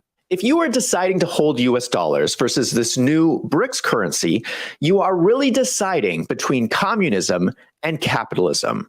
Which system is going to generate the greatest return? We have so many case studies in history that show that communism does not work. Do you really think that communism will create more wealth than capitalism? I do not. Wealth is generated by entrepreneurship, which is encouraged in capitalism and discouraged in communism. US issues are solvable. I must admit that the US does have problems. The US system is not perfect, but all the US problems are solvable. We can solve the banking crisis. We can solve inflation if our leaders make the right decisions. And I know that is a big if. There is no guarantee that the US dollar will remain the most used currency in the world, but it will if we have good leadership. And I understand why people are worried. Let me show you one chart. Here are the US imports from China by year. These are Chinese goods the US is buying and then sending China money. You can see a big decrease in 2019 and 2020. This was the trade war that Donald Trump started with China. Then Joe Biden took office during the pandemic and imports from China exploded. Why is our leadership sending all this money to China? Why did we do this? A better question is, how is this even possible? The entire global economy was shut down in 2021 from the pandemic, and still somehow we managed to send all this money to China. It seems like our leadership is currently working for the interests of China rather than American citizens. This is clearly a bad decision, but this is a mistake we can fix. This is the right decision to reduce our reliance on China. This is the wrong decision. Let me show you another chart that is more promising. This shows the migration of people with more than $1 million who moved to a different country in 2022. These are people with money and businesses. They are moving to places like the US. They are moving out of places like China and Russia. In fact, not one BRIC country is gaining high net worth individuals. These are the people who will drive future growth. The same thing happened right before World War II. People with money left areas of conflict and fled to the United States, where they worked together to create a positive outcome for the entire world. In summary, when I look at the situation with BRICS, I think about all these reasons and conclude that BRICS is likely to fail. I understand why they're trying to do it, because other countries want to become the world's reserve currency. But the US dollar is dominant, and I think it will likely remain dominant in the future. Now I want to hear from you. I know a lot of people have different opinions about this, and a lot of people will disagree with me. I want to hear from you. Leave your comments in the comment section down below. Thank you so much for watching. I'm Zach from Wolves in Finance. Let's go out and make some money.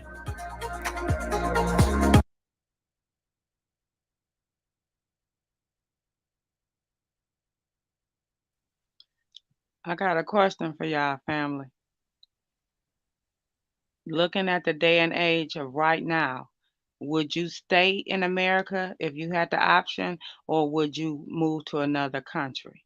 And if you would move to another country, which country would you move to and why?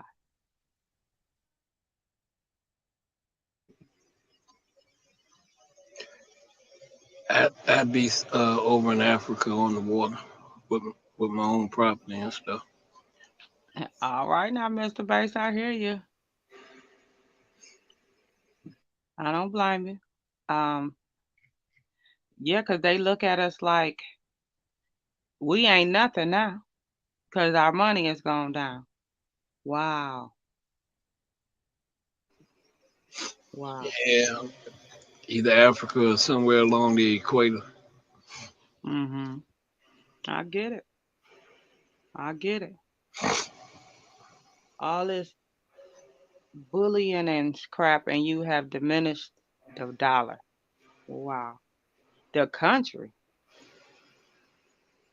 Yeah, but you know, we've been that way as a country forever. Forever. Correct. Correct. And you can't change, and yeah, changing it, it might not even happen. You know, they saying New World Order, but yeah. Sounds like they playing with us to me. That part. Playing with us. Make everybody, man, panic mode, do this and do that, move a certain way, so, man, they can still control the dollar. I mean, the U.S. dollar's still powerful, sounds like to me. Yeah, because looking at it, even though they saying, you know, the value is gone, it's still higher than everybody else. Right. And China hate us so much that they would do anything to take what we have. Yeah, but we in so much debt with them, man. So what can happen? You know? Exactly. I remember in 1999, with my local 7, we all got on buses and cars, and we went to DC to march on the Capitol it was called Bills for China. And that was don't send our jobs overseas. And they still in turn did that, saying that they're saving money, but actually you wasting money. Yeah, they just do it over there for cheaper, cheaper labor. Cheaper labor. Yeah, man, but I mean, at the end of the day, they still want our dollar. That part. You know, you overseas functioning, you still functioning on an American dollar. Somehow, some way. And that dollar's still powerful somehow. You know, I mean, just listening to this, sound like we're not really in no financial crisis.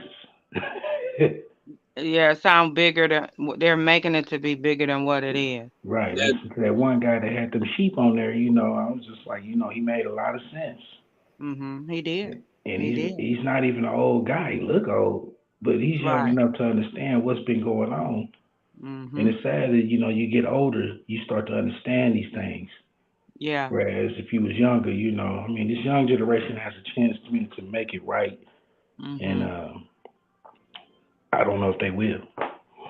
Yeah. Yeah. That's a tough one. I feel the same way because they eventually are going to take over. And the way that they are right now look like they will just sink us right now. Yeah. All right, Mr. Bass, I'm done. I'm sorry, Mr. Baseman, but y'all got some good stuff going on here making me think. Yeah. Yeah.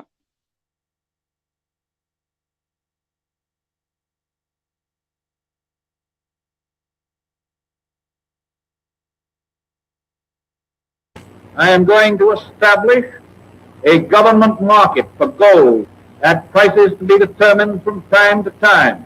I have directed Secretary Connally to suspend temporarily the convertibility of the dollar into gold or other reserve assets. Our own FedNow service will be coming online in 2023. We are examining whether a U.S. central bank digital currency would improve upon what is an already safe and efficient domestic payment system. A U.S. CBDC could also potentially help maintain the dollar's international standing. By May 1st, 1933, FDR required Americans to turn their gold into the government by making it illegal to own. And this was the beginning of the end of our freedoms.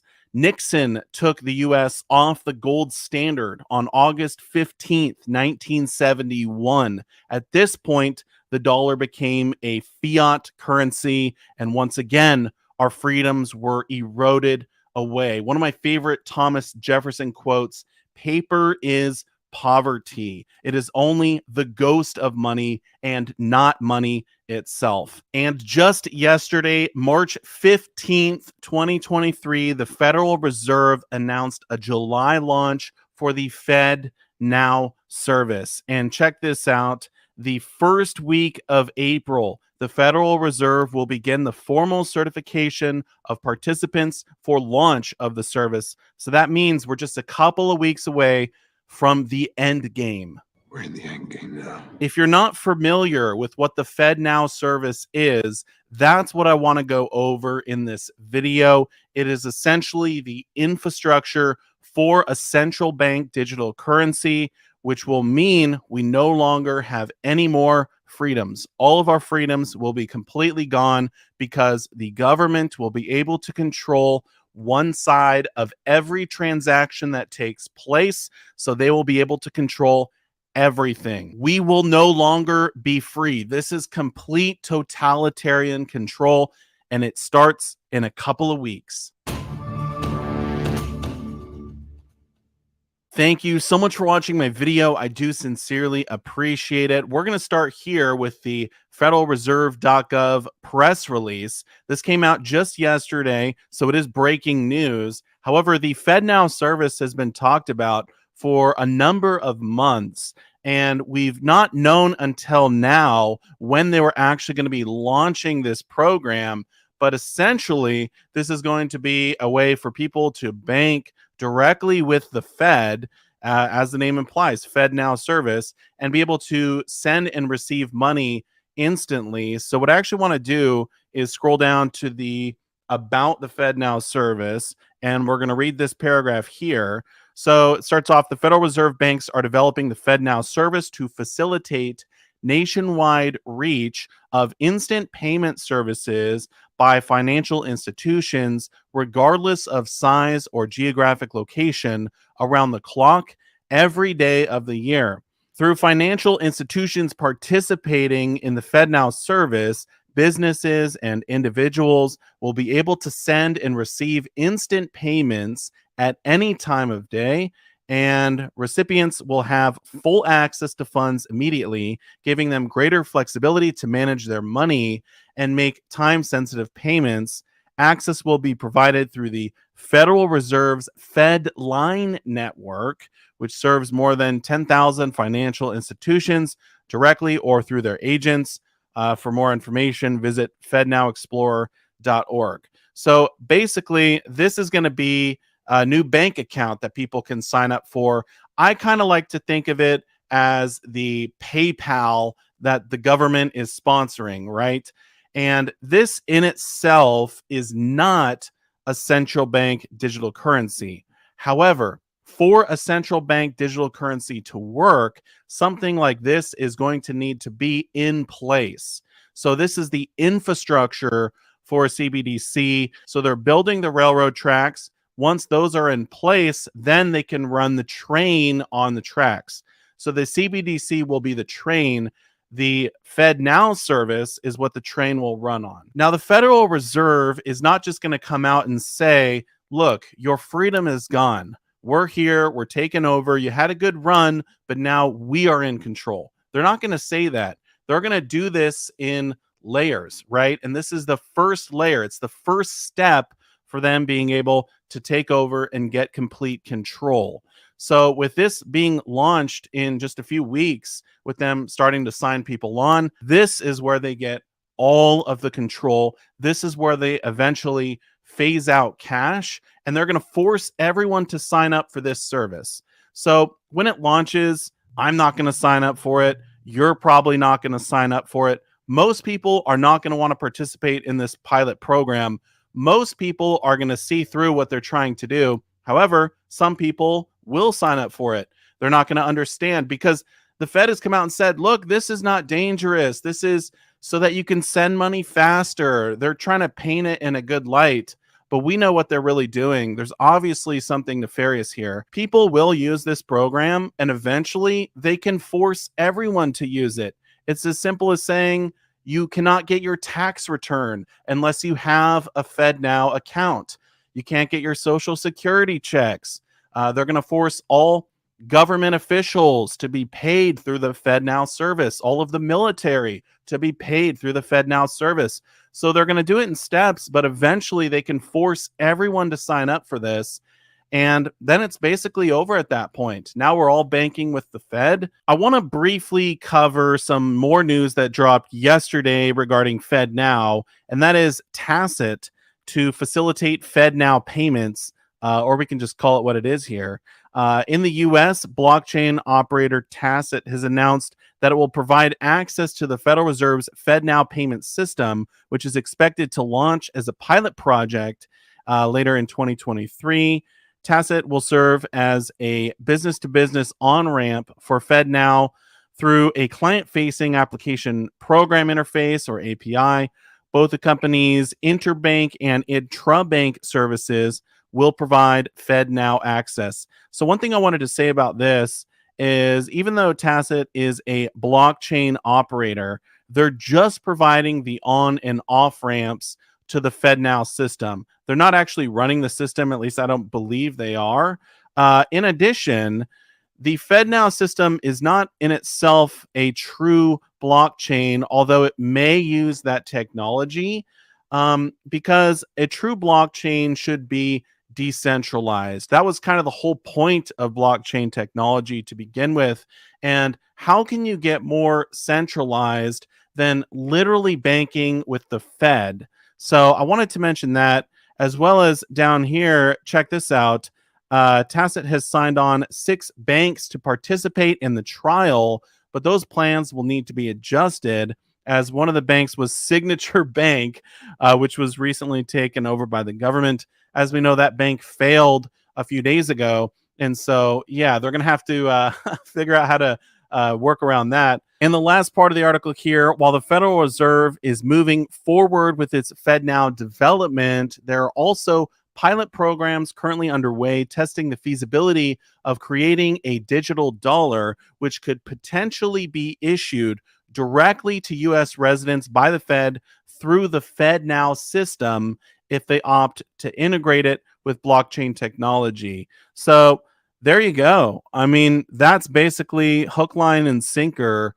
This is the path for the Fed to essentially roll out a CBDC. This is step 1, and it's just a couple of weeks away. So we're kind of living in a crazy time right now where everything is changing so fast. I think we're all going to blink, and then it'll be too late. It'll be over. They will have complete control, and there's nothing we can do to stop it. So like I said before, They're going to start rolling this out in layers. And the FedNow service is just the first layer, or step one. It's the infrastructure. It's the backbone of what will eventually be the CBDC that we're all forced to use. And I wonder, with those banks failing last week, if that was just a coincidence or if it's part of a bigger plan. Because remember, it was the Fed who are the ones that actually raised rates, which crushed the banks. They caused the banks to fail. And now they're coming out with this FedNow service, which seems like a light at the end of the tunnel, but it's really the devil in disguise. So I wonder if there's something bigger going on here, if they're sort of orchestrating all of this. It certainly seems that way to me. Now, if all of this worries you, and if you want to retain anonymity, if you want to retain your freedom, then you can transfer some of your wealth out of the system we currently use. And we have this fiat currency system, which is slowly transitioning into a digital system. But you can take some of your wealth, you can buy physical gold and physical silver, because those are real money, and you'll still be able to make transactions outside of the system that everyone else uses, and you will still have your freedom. So I've recently purchased a large amount of physical gold and silver. I've been stacking it over the last 5 years. And even if the central bank digital currency gets rolled out tomorrow,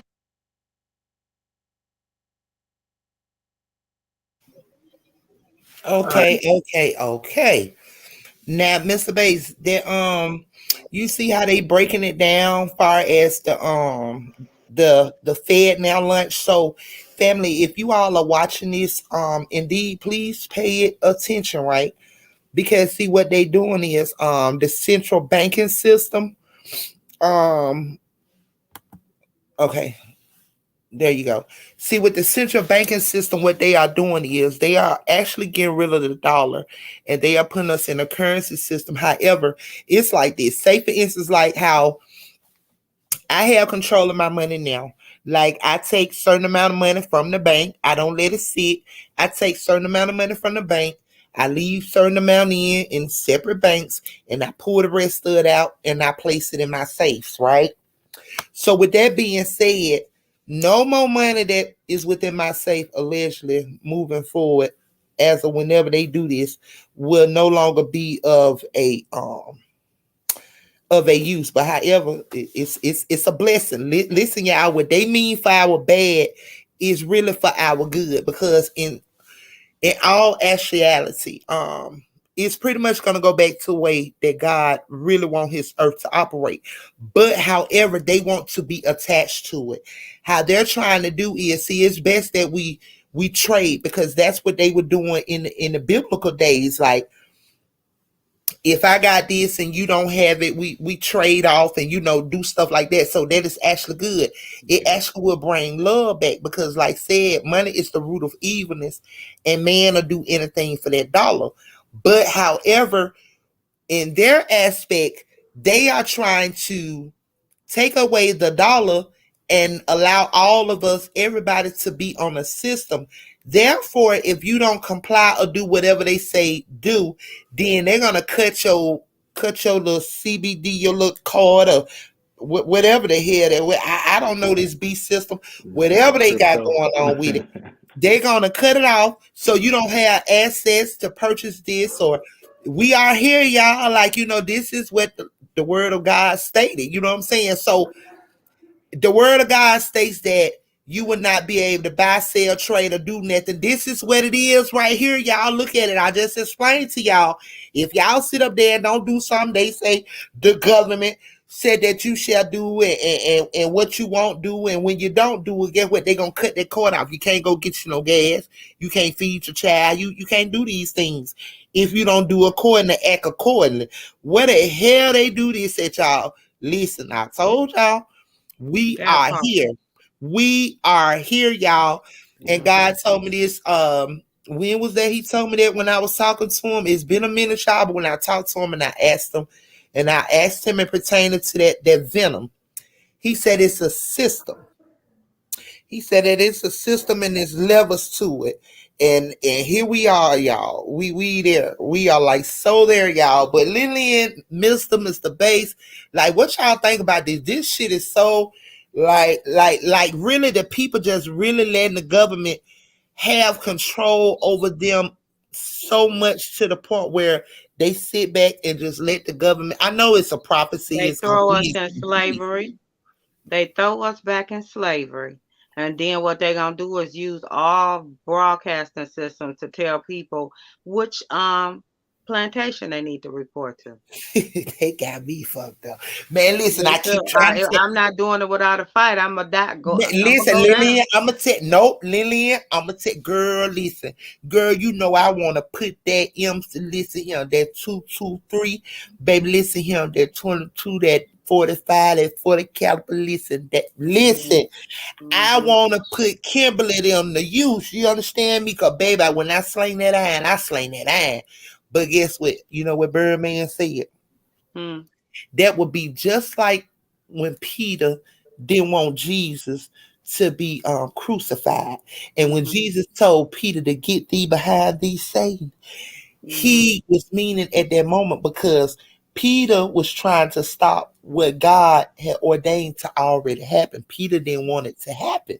So he would have interfered in the plans that God had even leading up to right now. He would have messed this up, even my coexistence of living and whatever else, right?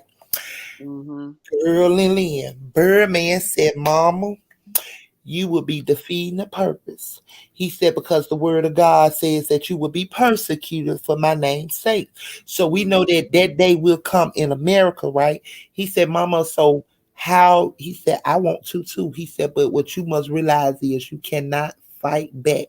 He said, because if you fight back and you do that, you're pretty much showing God that you don't want him to have your best interest. And there you have it.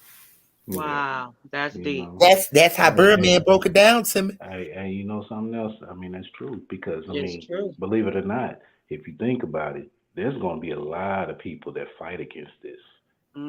Yeah, who wants you go to work hard every day? I don't. You think you should have the right to my money? Right. Man, I believe that it's going to be more people fighting against it, and then they're going to take it to a different level to where they're going to force you. Yeah. And, you know, just basically force you. Right now, they want you to opt into it. Now this would be the reason that all nationalities in America would stand together, because you ain't about to control my money that I got to go and bust my butt and make for me and mine, and then you gonna tell me how I should spend it? And that's how we're gonna be persecuted, because a lot of people are gonna fight against it. Yes. Yeah. And, you know, We're gonna bump against the he's just system. basically saying it that, you know, you're gonna have some that opt in, but I believe you're gonna have the majority that fight against it. And when we fight against it, that's when they're gonna start implementing the other levels. Well, we gotta start forcing them to do it now. We're gonna force them to do it. That's when they're gonna start taking the money and stuff from you, you know. Exactly. So, because you know, we all know when a person that doesn't have money, they ain't, they not in their best selves. You know what I'm saying? So you think I'm supposed to go work for you and then turn my check over? You know what? The devil is a lie. It's a lie. Oh, yeah, no. but you know what, Lillian? Listen, I told Lillian, you got to listen. Remember, I've always said, I said, y'all listen, even if it comes to the point, I said, do y'all have a plan? I said, because even with that being said, I said, you never know when you have to leave your houses. I knew what I was getting at, but nobody would understand what I meant. Meaning that you go live off grid, they get what you got to, make it do what it do, drink that water from out them rivers and gut that fish and make a fire and being able to survive off grid. You know what I'm saying? Meaning that you have no access of government nor control. You know what I'm saying? But everybody's not ready for that. Everybody's not ready for certain things. Like, even with this being said, with this right here they're rolling out, you have to realize what it's going to create, looking at it from a spiritual perspective. So we see the outcome and what it's going to be or whatever. But you just think about it, the ones that's out here killing people for the dollar and doing this, doing that. You just imagine when this system kick in and they have no control to get what they need or what they want. Like it's really God. to get down and go down. For listen, the word of God says that they will be coming up in the houses, lootings and all of this here, taking what you have say. Yeah, this word. Listen, hey y'all. You think it's bad now? This ain't nothing. Absolutely. Let that happen. So Let that happen. nobody sees this revelation playing out. Want to know why?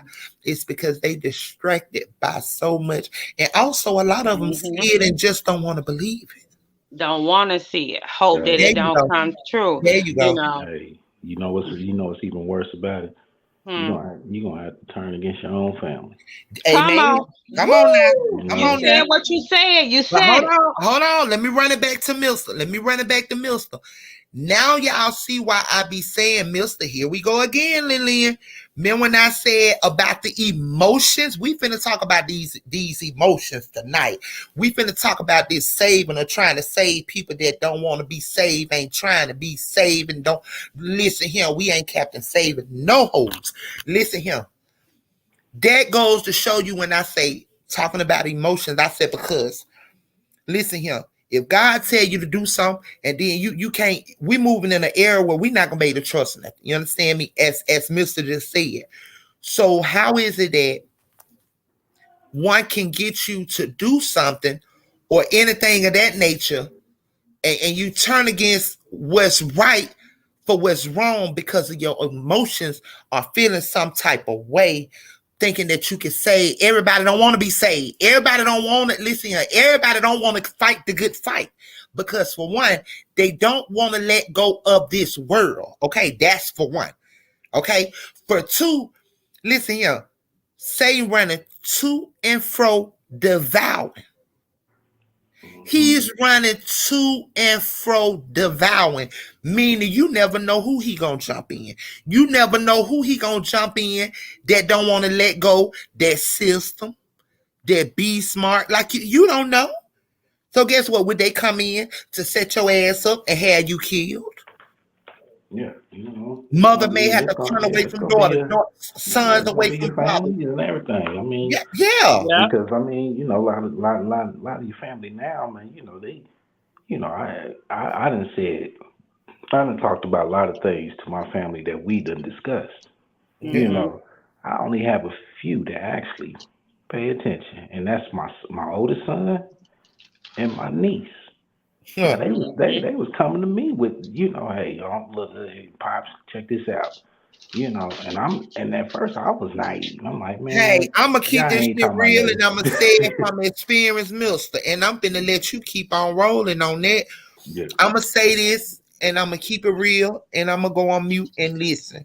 But check this out. It's sad to say, but you know, I keep it real and I'm gonna speak them facts and I'm gonna spit it out. Tell the truth, shame the devil. Guess what? A lot of these young ones gonna make it when these old ones gonna be fucked over. Now, that's the truth. Why? Because the young people are saying something, but the older people ain't listening. They just, they some knuckleheads. They high-headed. They wilding out. Blah blah blah. But they are the same ones that we run to, especially in business, to get our businesses going.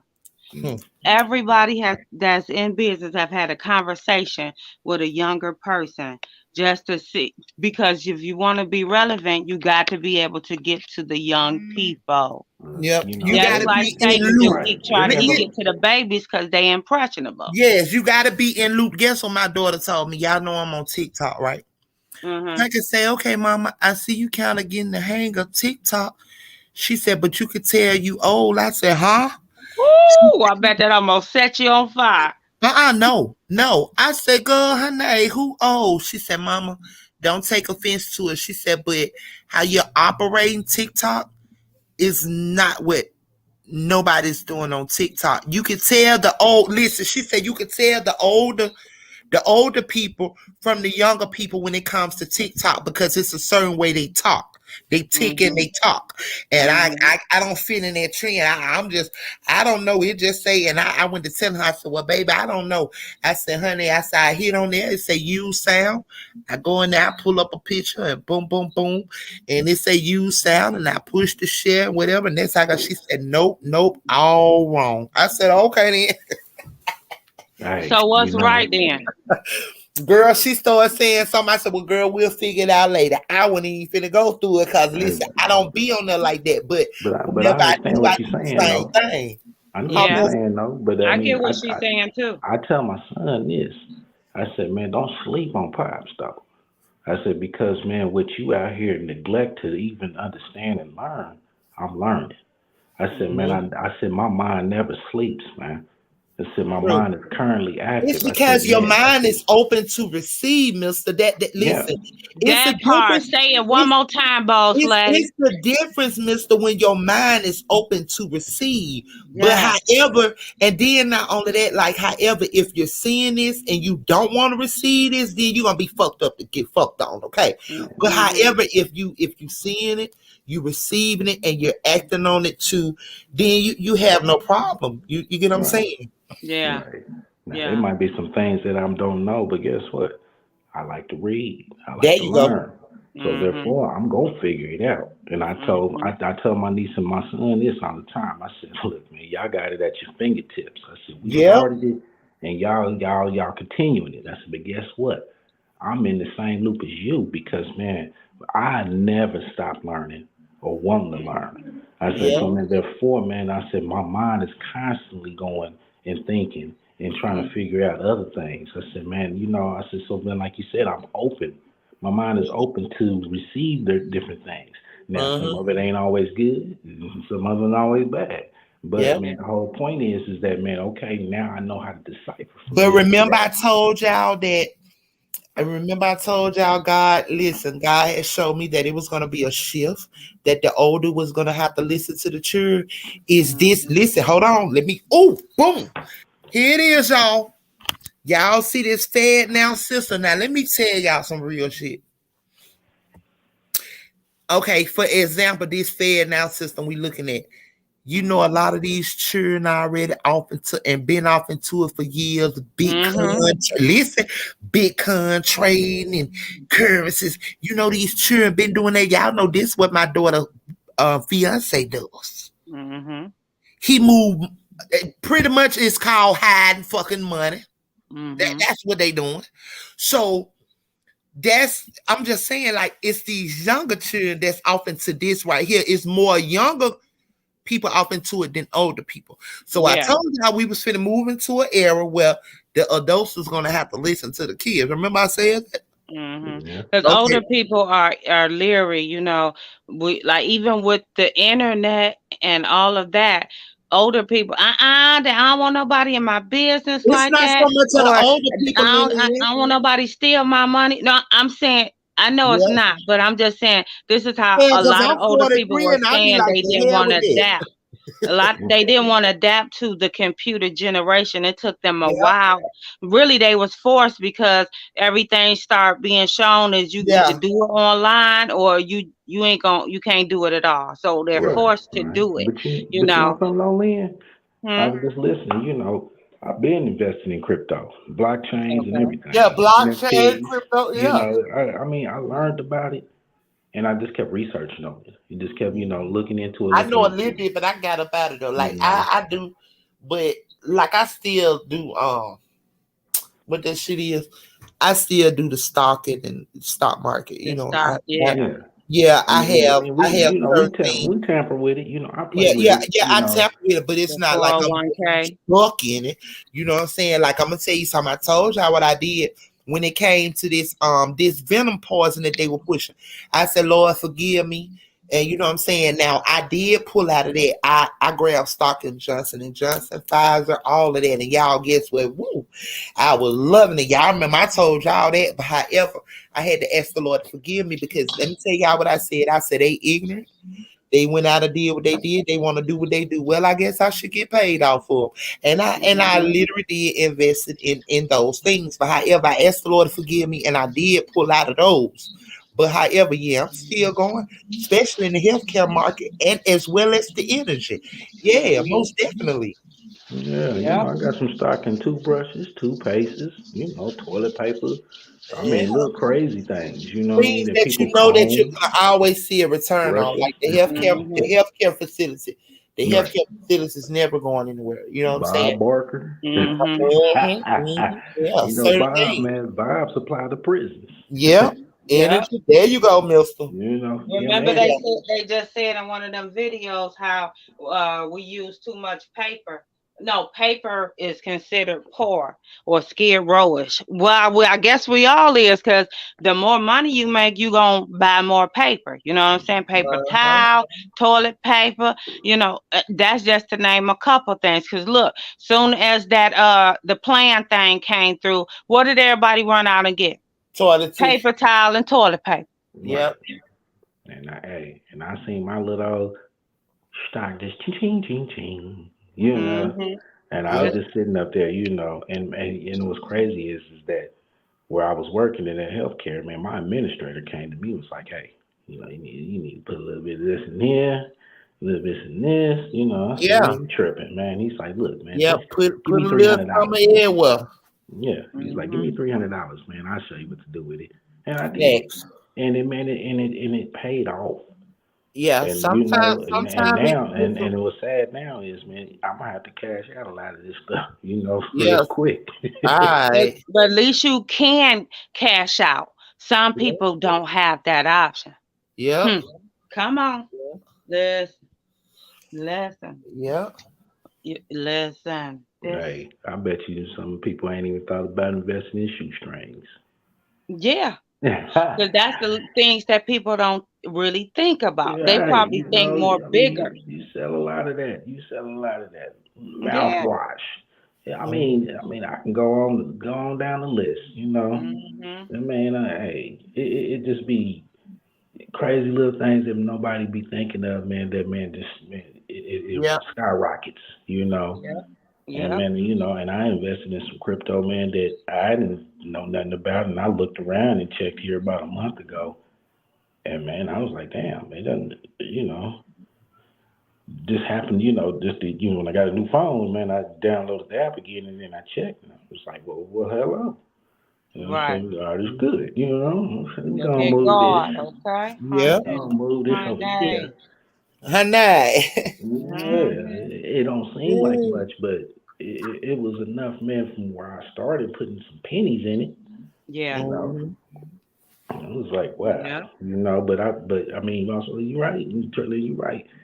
The younger generation, man, they have it, and a lot of them have the mindset of knowing what is really going on out here.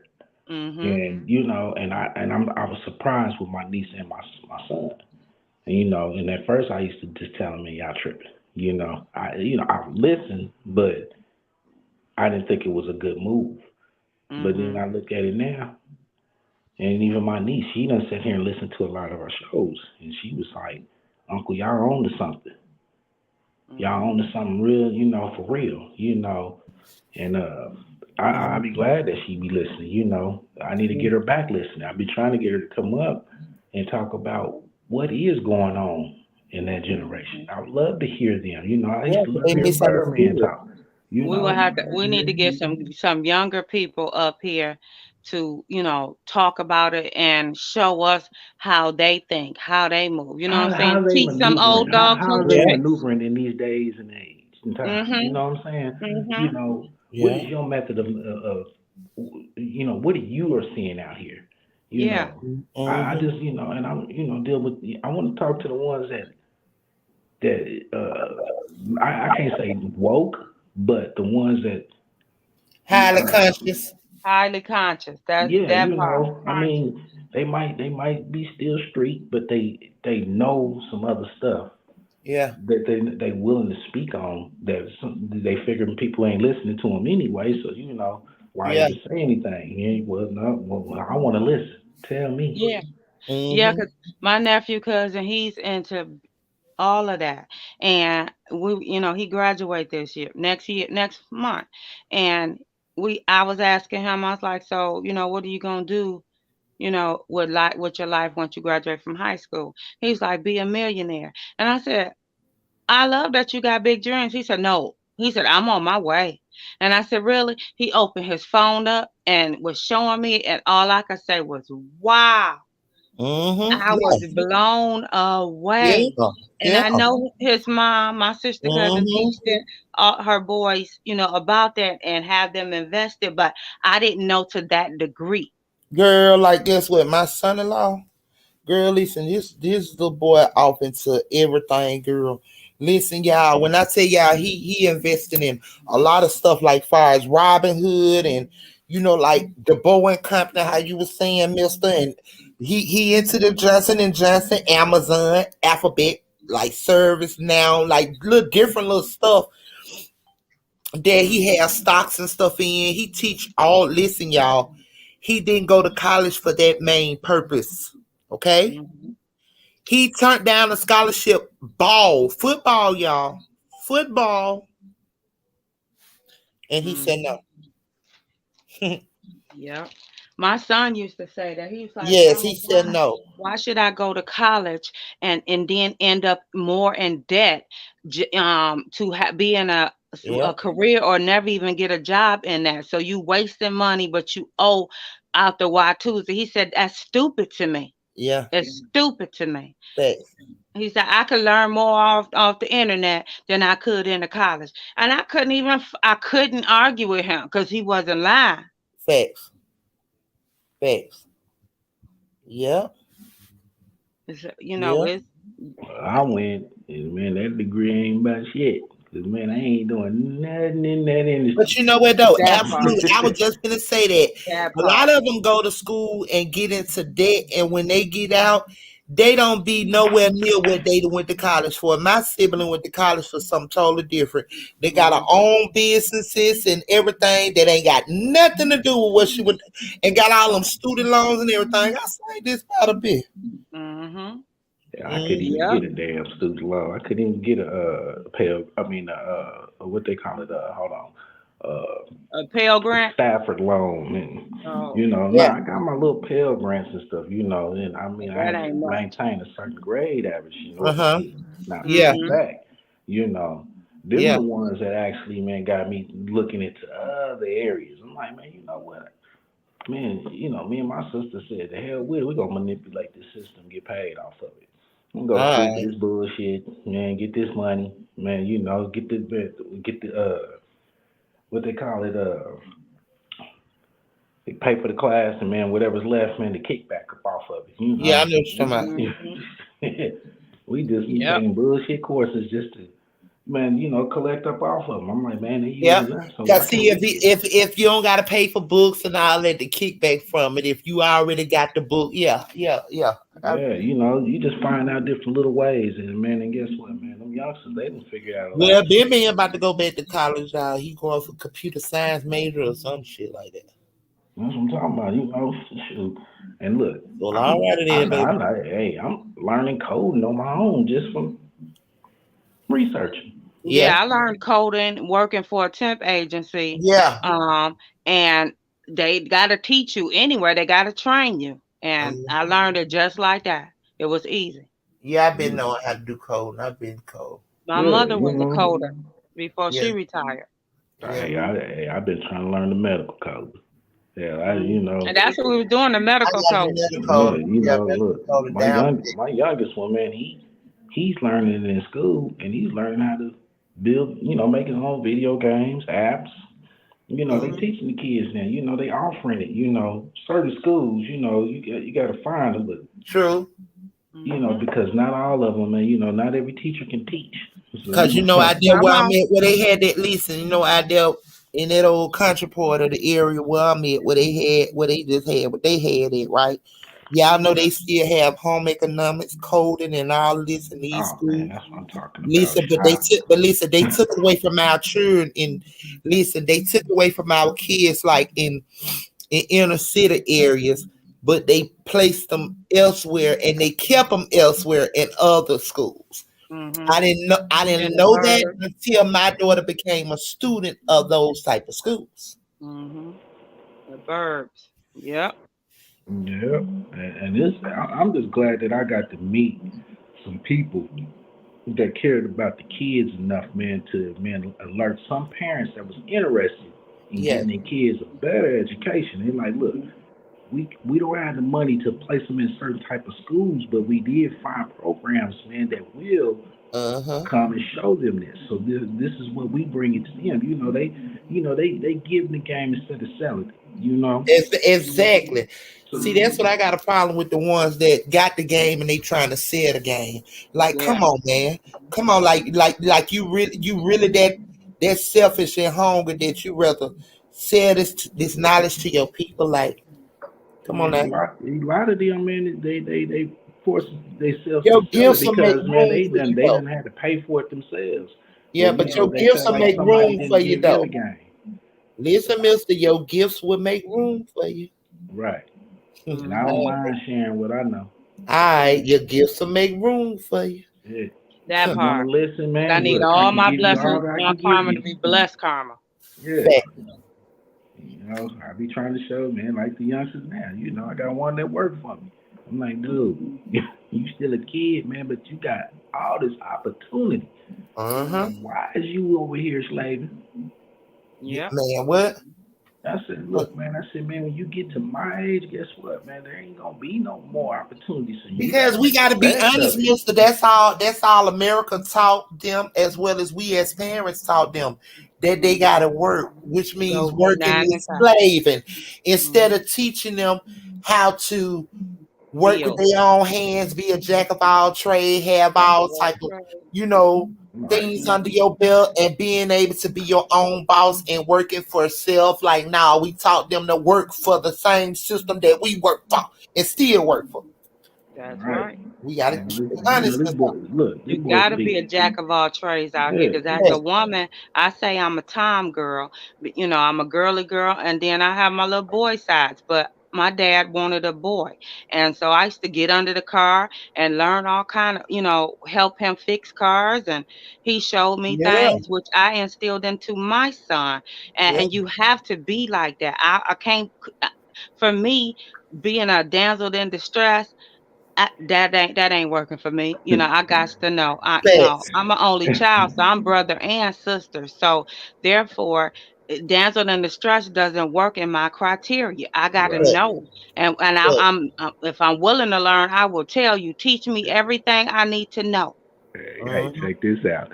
This is what my son told me, man. I got so pissed off, man, because at first it didn't register to me. He was like, hey, Pops, man, would you go and put them noodles in the microwave, man, and, put it on about 3.5 minutes, and I'll take it from there. I said, what?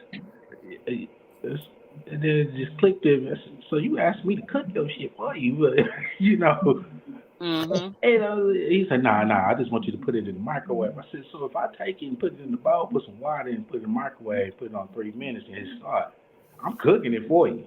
Yeah. I said, man, what made you think that I was gonna do this for you? And you got people like you got people that's like that, not just young but old people. They not willing to do the extra step, man, to get themselves to that place that they need, that they want to get. Don't want to put the work in. They want the immediate gratification, but they're missing the you part. Want me to put the If work it comes in, fast, so it ain't gonna come last in there long. and stir it up. I guess you're gonna just stir it up when it's done and put your when it's done. But I done already did the hard part. Shit, if I do all that, then I might as well eat it too. Man, I'm telling you, And he said, I almost got you there, Pops. I said, man, you damn sure I almost got him. I said, not tonight, no. Not tonight. Right. But, and it's just, it is what it is. I mean, we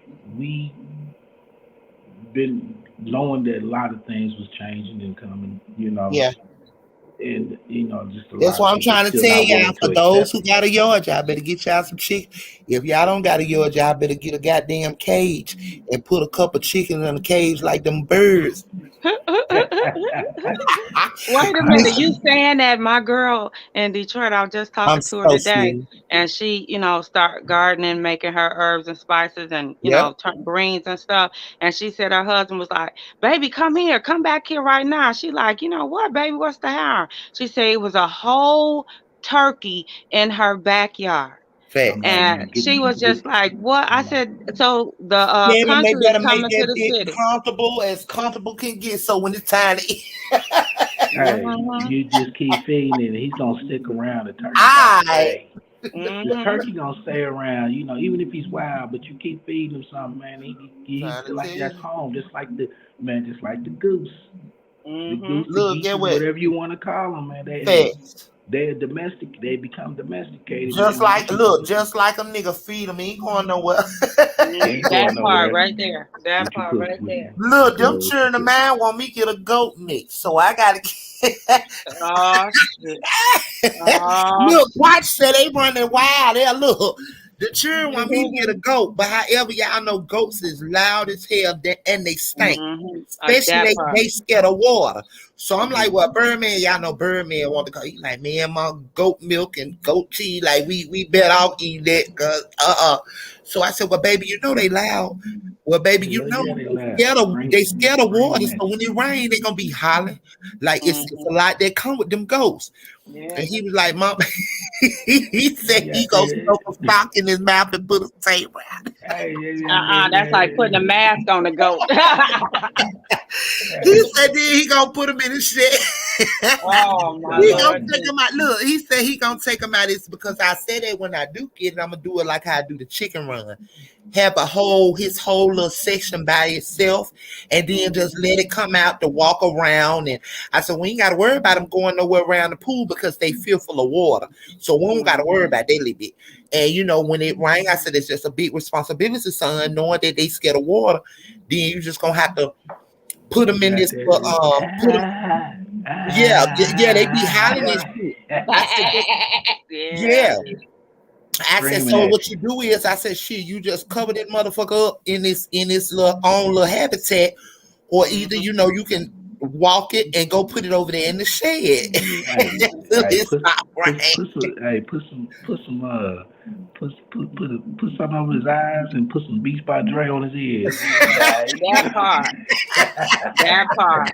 Put the sock and the mask over his mouth. Look, that what Birdman said he gonna do, but look, Mr. said some Beats by Dre on his ears. Beats by Dre, he gonna be listen. He gonna mess around and crip walk out there. You gonna be devastated. Look, I'm telling you, hey, he gonna be scared of water. Hey, that mama might start rapping. I gotta turn this one out right here. I'm talking about for real. Then they not much. So y'all for livestock, if y'all not inner city, because inner city they have so much that you do have to buy. But however, if you're not inner city, that you're like in rural or either country areas and stuff like that, go ahead on and get y'all some chickens. I know that's what we own over here. Yeah, get you a goat for that purpose. I don't encourage no cow because I'm the beef and all that in the milk is just not of use no more for real. Your cow out there shaking, man. Somebody move. You got some of that? That mad cow, they out there shaking. Hey, you put Beats by Dre on that one, they gonna be like, move, get out the way, get out the way. Hey, but you know something? Speaking of cows, I was watching something here a few nights ago called Cocaine Bear, right? Oh, come on, say it. When is I that? watched the actual documentary, after watching the movie, I watched Wait a minute, I think that's what the kids talked about. Is that what Birdman talked about? That is that where the bear got a hold to all that cocaine or something like that? Yeah, but check it out though. They said before the bear got a hold of it, the cows got a hold of it. Lord, Because they was Oh, they dropped was out there the bricks. hallucinating The and bricks was everything. look. The bricks was dropped down in different places. Man, he was just throwing them out the plane in certain areas. Well, the cows done got a hold of some of it, man. I'm talking about, man, it was a mood party going on. You know what? I think once we get off alive, y'all, I think somebody need to pull it up back here. Mr. Bass, if you can, pull it up in the back. So we can start watching. At least I'll watch a little bit till I go to sleep. I know Birdman and Fat Dad was telling me about that. They was like, Mom, you got to watch Cocaine. I said, what? So they started telling me, but I was in the process of going to work. You know what I'm saying? So I was I'm like, dying laughing, man. I'm like, man, I can't believe this, man. You can't make that shit up. The movie was crazy, but when I watched the documentary and they was talking about how the cows had got it first and how they was tripping, I was like, oh, damn. You can only imagine what it is. If all the animals would have got a hold to that, man. Hey, they up in there mooing at the sky. Moo. Moo. Moo. Lord Jesus. Woo. Moo. Yes, and then they probably that's a hot mess. What's for dinner? You? Not me. That's like dropping some weed out the plane and the animals got hold to it, baby. They probably eat each other up. Cows out there kicking at each other, man. Like some daggone bulls. Or they just stop at mid-stride and just standing there looking. Start walking down the street. Hey man, you ain't got none of that. Right. I got milk. Right. We can do an exchange. We could do an exchange. Get your bucket. Man, get you some of this milk, man. Oh my goodness. Oh, y'all, man, y'all forgive me. I just had to say something about that because that stuff made me laugh. Talk about these animals. Man, listen, you know how they be looking at you. That's what my girl said. It was some deers in her city, and she said they was looking at my husband take the trash out onto the curb for the trash day, and my husband was looking at them, and they walking down the street just regularly, but they looking back at him like, nigga, make a move. I got you. Yeah. Hey, the dogs even looking at you crazy. They like, man, I wish you would. Yeah. Hey, but you know who's gonna survive? You know who's gonna survive? The cats. Oh my God. The cats.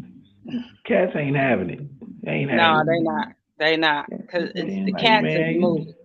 They're gonna be nice to you and scratch you up in the same sentence.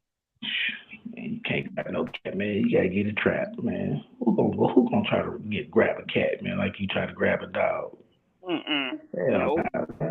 There's some dogs don't want to mess with no cats. Yeah, there's a lot of them. Well, they say saying what's the name of the documentary in the comments? It's called the Cocaine Bear. Just look up the Cocaine Bear documentary, and it's gonna give you the real story about it. The movie, they always add the extras to it, but it'll tell you the real truth behind it. And man, and you're gonna hear about the cows. The cows was at the beginning. My goodness. That's it, I did put it in the comments. And hey, what's crazy is the bear is from Georgia. Oh, stop it. It all happened in Georgia.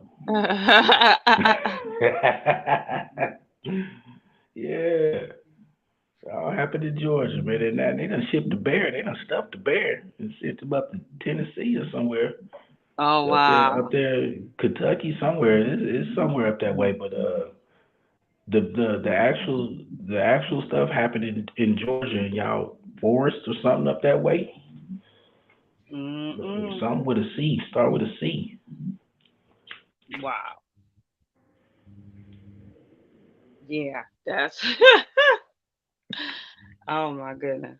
You got me thinking how every animal would be on some cocaine. Oh my God. Well, they already Well, I giving our said, has animals. They anyone already giving seen the animals all on kind of stuff. Gene's appeal brief? Yeah, well, I've heard something about it pertaining to that New York, whatever. In the case of the New York, we all knew that it was lies, though. I mean, pretty much what they doing is they pretty much bringing back everything that I know Truth Be Told said.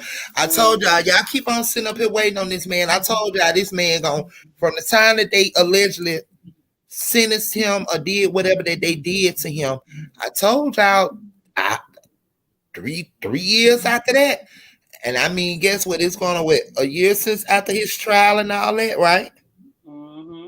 Yeah, I said it's gonna be a free man. This man gonna be a free man walking. Nobody wants to believe. I mean, I don't talk just for fun. Sometimes I do, but majority of the time I don't do that. I told y'all let God be God. That's why we focus on that. But get what? Everybody gonna be sitting up there when this man is released because R. Kelly will be free. You know, we don't, discuss that because yes, last slide that we did. Their best trying to take them out up in there though. But the last slide that we did, but see, no. Those are tests. Robert has to have a testimony, okay? So those are tests that he having to go through. Y'all don't remember when we did that last live, and I said, Robert, will he pass the tests? Will he pass the tests? So that's a part of his test, because he has to give a testimony, but they gonna have to free that man. Robert will be free within 3 years. Y'all just remember, Truth Be Told TV said it first. And y'all don't want to believe us, and it is what it is. We have yet to say something that has not come to fruition. Okay, but keep going, y'all. Free. And guess what? God just showing him where he has to let go and changing him for the better. So every test that we go through, we're giving testimonies. And this is a part of Robert's testimony. Even with the blood clots and all in this man's leg and them trying to kill him, allegedly, everything we saying over here at this point right now is allegedly because we do know the government set this man up. So government, we ain't with that fuckery, okay? But anywho, at the end of the day, even the government has conspired with the government of the penitentiaries, allegedly, and they trying to X this man out. But yeah, we know a lot. We just don't, speak on the. We got more. We talk about everything, not one specific thing. Yeah, and then we don't dwell on. Don't harvest over it. Mm-hmm. Look, yeah, I call it current events, not entertainment events. Yeah, I mean, but we already. But I mean, you got to realize that we already had said a lot of stuff that is being exposed, y'all. Like we literally was saying it on our show, like what was going to take place, what was going to happen. On how Bunchine was going to be, how she's going to be putting in these appeals, what appeals is going to move forward. We did say that, y'all. So why we need to regurgitate what we already said? Right. I mean, they don't believe us. They don't believe us, but hey, it is what it is. That's what I was trying to get to. That's what I was getting to say. I was like, man, what's already been said, people are going to it now. All right. Yeah, we been there. Look, Potch said put the guns back in the holster. Potch was over here with us at that time. Potch, girl, we already said all this, girl. You did too. You already know we just said all this, girl. It's just coming to fruition, girl. We already said it. Pew, it's a 22. It's a pew. It's a 45. Y'all remember that? I do remember that, man. That's crazy. Lillian, I ain't with you with no time. I know 22 p.m. It's a 205 p.m. It's a 9 man. Oh, baby, that's too itty I'm like Carlos Miller now, man. Say what you said. You said pew. That came in my head immediately when you said pew. Yes, y'all, but listen, y'all, for those who don't know, y'all, listen, y'all, God got chaos. Let me just give y'all a quick rundown, okay? Listen, God has chaos, okay? Chaos has to learn to listen. See, when God show you things and he tell you to do things, see, he's working on cares overall. He's working on who cares. No, he's working on Robert. He's working on Robert. He knows him as Robert. Okay, we call him cares and all that, but God is working on Robert. So True Be Told TV gonna let God work on Robert, because see, you know, when God tells us to do things in a certain way, we supposed to do things. See, Kels has to be reading. He got to read. He got to write. He got to learn things. Like God is positioning him. If those who know. If you know, then you know. God is positioning him because God is trying to put him in a place so that he will not be duped again. He will not experience this. Neither will he go through this again. So it's like levels to things. So when Kels gets to that place where he have mastered everything that God wants him to know, and he is doing the will of God that God wants him to do, and plus when he pull away from that, have that desire to not be a part of that industry, but allow God to let him move, to allow others to pour into his bosom. Then when he get the memo, you know how you pass your test, then it's like, boom, you are rewarded, my child. So that's where we're at with Kels. However, no weapons formed against him shall prosper. With them trying to kill him, have him killed, allegedly. Everything we're saying over here is allegedly, y'all. But nothing that government tries to do will affect Kels, because God has him in control. However, if you all don't know, if you all pay attention from then even up until now, Kels, with Kels' case and everything Kels is going through, he has actually exposed the government. Him with his attorney Bojin has exposed the wickedness of the government, y'all. So, and constantly exposing the wickedness of the government. And also, I seen where the it's so demonic. Remember, we was talking about that demons was gonna be fighting and going at demons. These demons was gonna turn on each other. Isn't it ironic that the Clarice and the Savages beefing like dogs, y'all? So sit back and watch the movie, y'all. Just sit back. I got my popcorn and my smoke. Yep. But I'm just saying, sit back and watch the movie, y'all, and let God be God, baby. He cares, all right. Just keep him in y'all prayers. You know what I'm saying? Listen, what's done is done, y'all. One thing about it, you cannot beat God's plan for your life, period. I always remember that, y'all. So God has a plan for his life, and that plan is for Kels to come away from that industry. God trying to do some magnificent things for him, but however, he can't do them if he still want to be lukewarm and still have his hand holding the devil's hand. You can't do that, Kels. So when Kels get that, he all right, y'all, he good. But guess what? I said 3 years, Kels will be free. Within 3 years. I ain't said a whole 3. Okay, within 3 years, just watch it. All right, y'all. He gonna come out like Cosby did. Everything we say over here, True Be Told, is allegedly. So government don't come open here, because we truthful, honest, and loyal people, and we know that we don't listen. We the people rules the government, so don't bring that shit over here. But come on, keep going, Lily. That's right. Allegedly. Allegedly. Fair use. Fair use at 107. That part. Education and entertainment purpose only, but we do know how they operate. Yep. That part right there. So wait a minute. Have y'all seen Elon Musk done took away them blue checks on Twitter from the rich people? Yes, he has. Listen, Kim Kardashian, Oprah Winfrey. Yep, Kim Kardashian, Oprah Winfrey, Trump. Oh, and Beyonce, to name a few. And if they want them, then they got to pay $1,000 a month to get it back. And then regular people has to pay like $10 a month, something like that. For the wealth of the wicked, it's still. Yep. LeBron James said, "I'm not paying for no blue check." Nah, they don't like when the tables turn. I told for the wealth of the wicked is stored up for the just.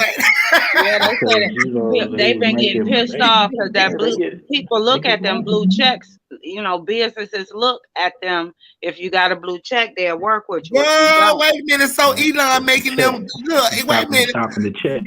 So wait a minute. Not only that, child. So you mean to tell me that Elon Musk putting us in their position and putting them in the opposite? Right. Listen, people Let was them like, know in your the money comments don't mean shit, right? Right. People was in the comments talking about now welcome to regular people's world. Man, because he don't give a damn about money. He don't give a damn about money, man. He just like to be free for, you know, and let his mind wander wherever the hell he takes him. You know, Whether it's back to the future, know he got the money and the ideas that he come up with, man. You know, hell, I mean, it's making money, man. But he don't care about money. Money is nothing to him. He ain't worried about that shit, man. So he like to hear what people have to say. You know, he said he wanted you to have that freedom of expression. He said, but within a certain parameter, man, I can't just let you just, you know, say all willy-nilly and shit, you know, but, you know, he looking at it as, okay, they go and find the money more than they go and find the idea, the perception that they have on people, man, that they can make something positive rather than having to profit off of it each time, you know. What y'all think about Bron and all that pink in their skirt? Who? The powers that be. What happened? Oh, I don't know. I was just sitting up here listening. Ron had on a pink skirt walking down the street. Baby, he tried to make it look like some flare out. Baby, baby, that sister was skip to blue, my darling. Right. Oh, hold up, y'all. Hold up. Y'all that came out wrong, but however, listen here. We have nothing against LGBTQR. We don't got nothing against them. Listen, y'all. Boss Lady once was there. Guess what? I have a whole son out here who is actually gay. I also have a sibling that's a transgender. Guess what? So no, we are not homophobic over here. I had a WHORE that I used to use my garden tool with for a whole 4 years. So y'all listen here. We are not LGBTQ. We not against that now. We have nothing but love for y'all, okay? No, we are not homophobic. It's definitely love because I mean I got family. No, but I'm just saying, see, this is my thing. This is my thing. This is allegedly, but this is my thing, and this is what I have a problem with. However, when you are a part of the coalition and you hide it, own your truth. You get what I'm saying? So own it, walk in your truth, walk in your light. You know what I'm saying? And see, you know, and then when it comes to the kids are off limit. So when you are hiding and then you're forcing it on the kids, those are the only issues that I have. But however, grown folks are grown folks, honey, you want them. Man, kids definitely got to be off limits. Kids got to be off limits, man. You know that. You know that shit done went too far out. You know. We love everybody over here, y'all. We love y'all. Okay. You know, we love y'all. I feel like y'all are. I might be saying it wrong because man, there's too many letters to put together that don't actually spell a word. So you know, it's just. I'd be like you get it all mixed up, huh? Yeah, I mean, man, you know, the LGBTQRSTUV. Yeah, I done had them look at me like, man, we about to whoop your ass. You know what? Look, everybody remain calm now. You know, as a matter of fact, let me call my cousin up. I mean, but there are actually some cool people to be around, y'all. Like they really are. Not all of them are fucked up. You know what I'm saying? When it, you know what I'm saying? Like, not all of them are messed up, y'all. They're really not. They are really some loving people. They are some partying people. They get you fucked up. Look, my cousin. They're the life of the party. Yeah, they are the life of the party. It's fun as hell, man. And you know, my uncle, not my uncle here, but you know, not my uncle here, man. You know, he loves him once, but my uncle back where I'm from, and, yeah, but anyway, though, man, he gone. So, but I mean, he was my uncle, man. He was fun, but then, yeah, after a while, it got a little different, man, we didn't quite understand that, but, I don't know what went wrong, but then for the most part, though, man, that's still my uncle, man, and I always have fun with him, man. He never, man, crossed the line with my friends or anything like that, He stayed in this line. They knew it, but they didn't care, Yeah. I mean, It's we're the keep that, individual for me. Yeah, we're keep that. Like, shit, you want to go find him? And the first thing he'll say when he sees, hey, now, shit, y'all got any of that good smoke? Right. That's all he always say, Mm-hmm. I mean, somebody give me a bag. Yep, y'all. So, yeah, I know what I'm doing. I'm sitting back chilling on my 2-pound. I'm sitting back chilling, sipping on my 2-pound container of storage, y'all. Oh, I'm just listening to y'all, but however, y'all want Mr. Bass to go on run that out, so we can go ahead on and end the show, or either if you and Mr. want to continue with the content, boss later, watch out, sip on my storage till I roll out. Go ahead, Mr. Bass. I'm off tomorrow. I'm going on mute. See, I got me a whole container. Mr. Bass about to went to sleep on that here. So I know a lot of my wealth is already outside of that system. So I know that I'm protected. I'm still going to have freedom. And, once they roll out a CBDC, it's possible that they will not allow people to even buy precious metals at some point. So I think it's important to get out of that system as soon as possible. Remember that quote from Thomas Jefferson: paper is poverty. It is only the ghost of money and not money itself. Well, what is real money? It is gold and silver. Paper is the ghost of money, but a central bank digital currency is not even paper. It's a ghost of a ghost. So it's literally nothing. So if you want to protect yourself, I say buy some physical gold, buy some physical silver. Now, I am curious what your thoughts are on the FedNow service. Feel free to leave those down below in the comment section. I want to say a massive thank you so much for watching, and I will see you all in my next one. Silver Dragons out.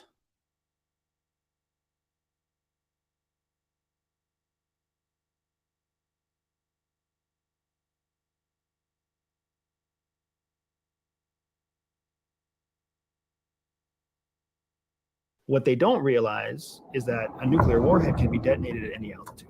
The first way that we would use a nuclear weapon is as an EMP. So we would see some kind of mass attack More man with some hair to the incoming attack that launches the EMP and destroys everything. He about to break down and talk about the EMP. I mean, what it is, EPM3, whatever that crap is, that Birdman and me talking about EMP. That's what he's about to break down and talk about, y'all. But it's gonna be quick. But there you go, Mr. Bass. Going on mute.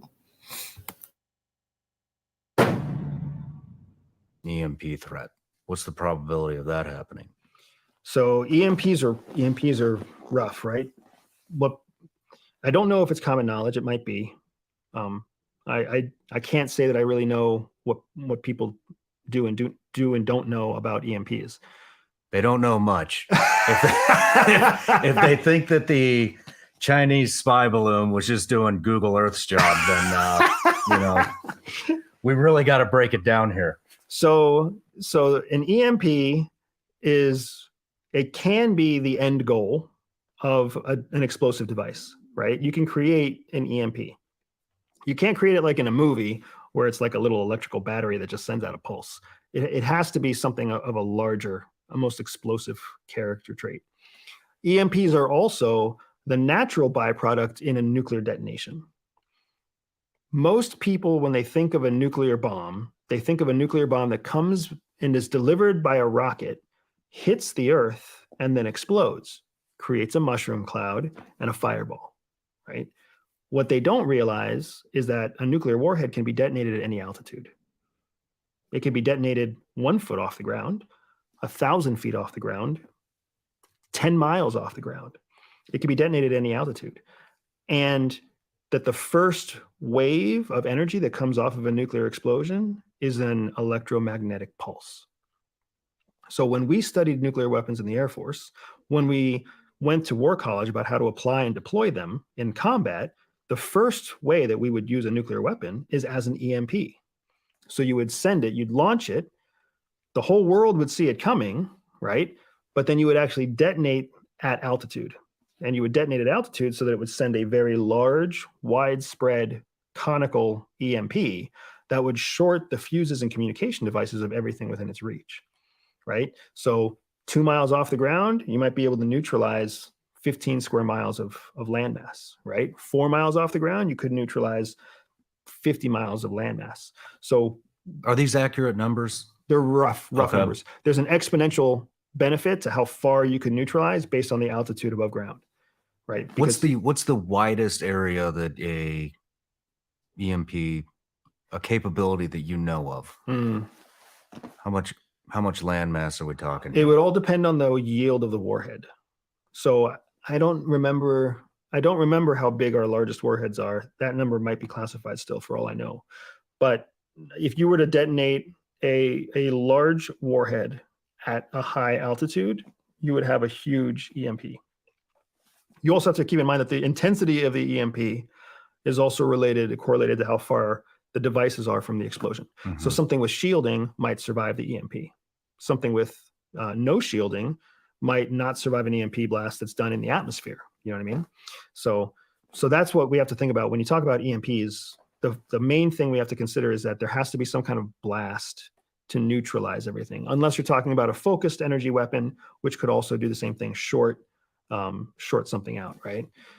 And we would absolutely expect in a large scale conflict, a modern day conflict, you would expect to see cyber warfare to help jam signals, followed by some kind of EMP blast to destroy the software and to destroy the hardware that would carry the software, assuming they could ever fix the cyber attack.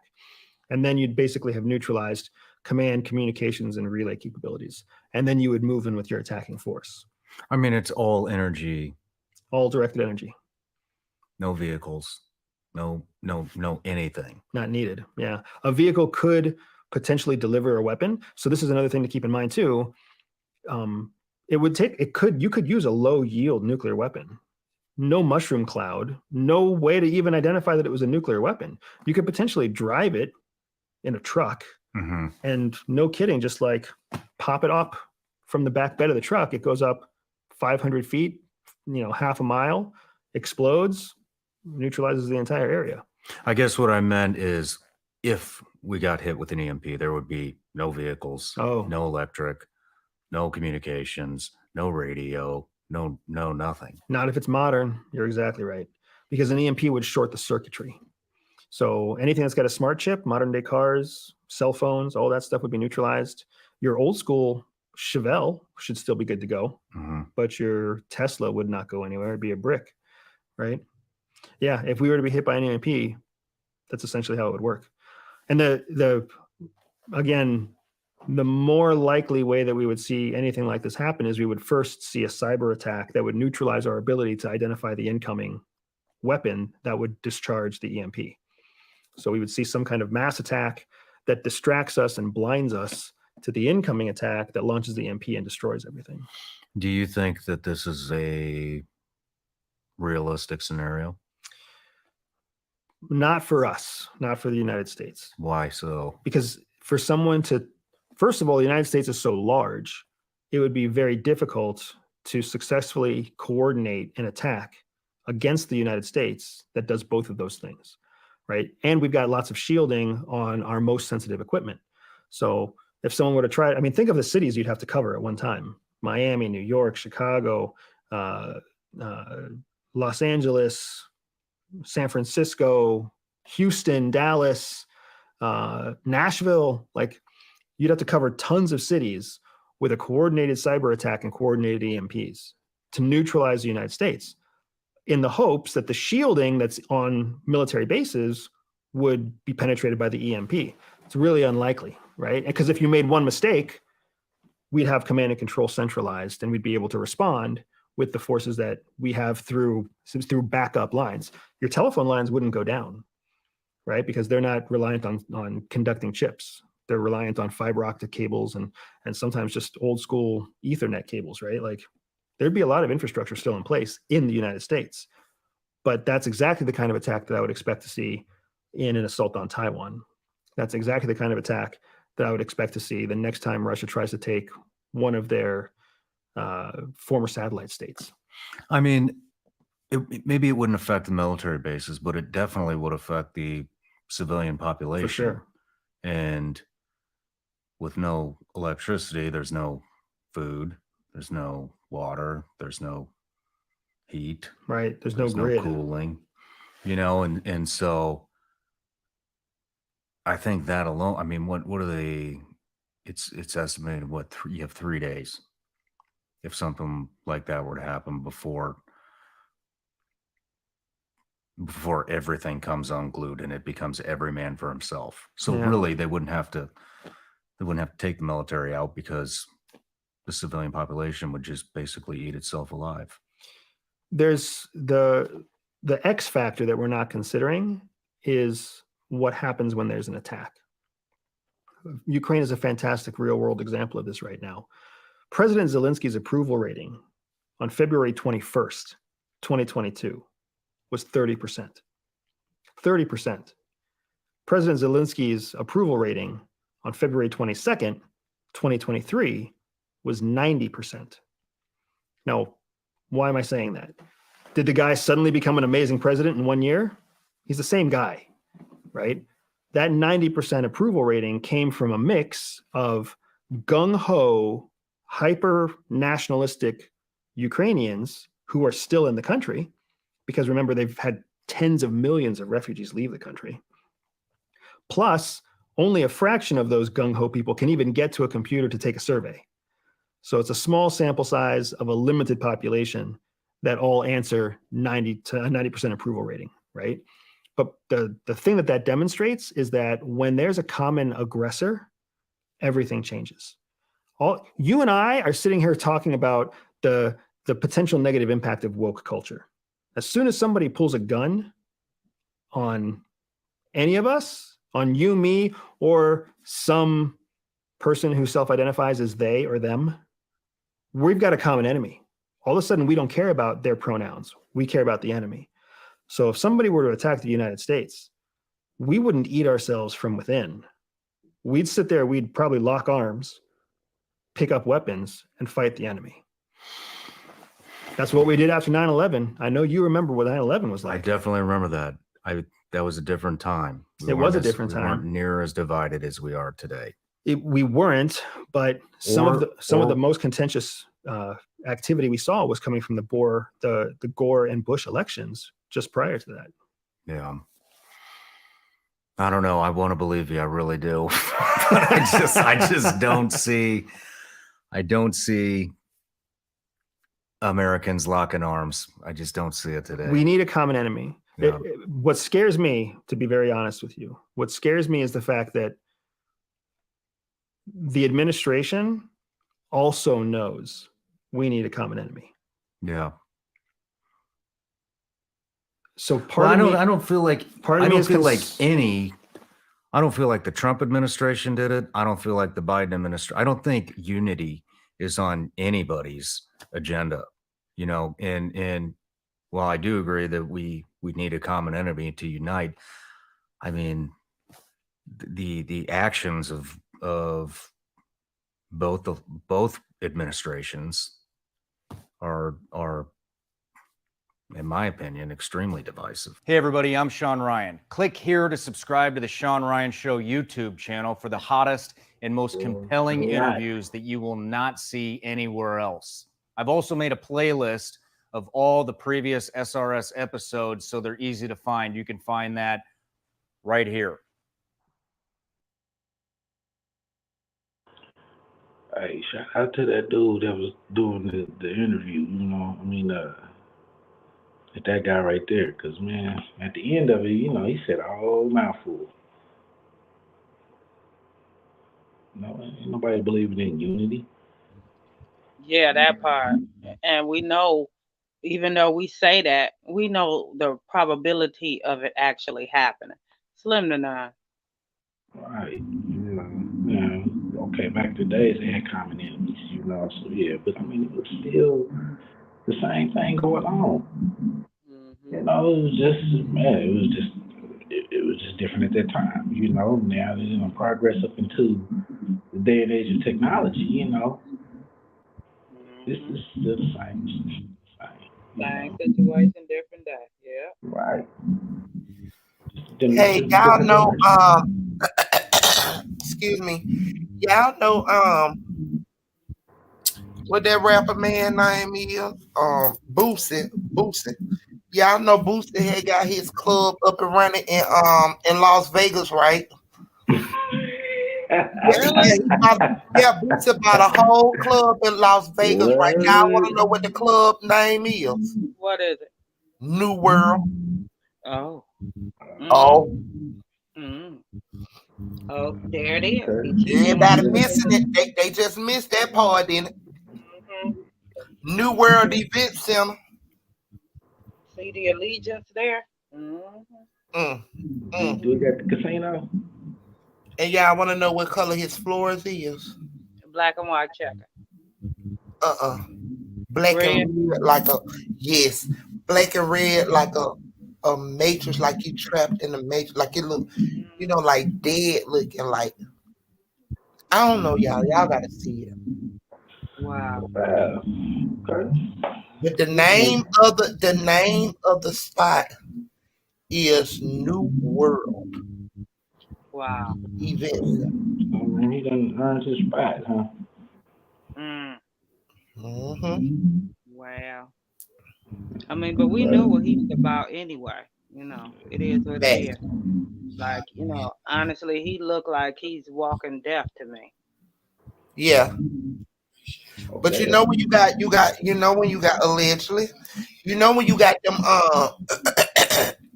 them people that's swinging on chicken heads and throwing juju beads and orange juice and shit.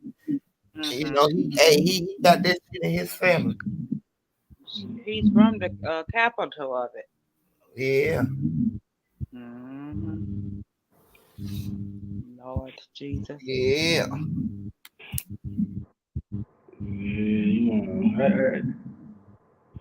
It's like boost, baby. You know? Okay, family. So y'all want to go on? Y'all want me to go on close the show? Because that's it for the link night. All right. You know? So y'all, so family.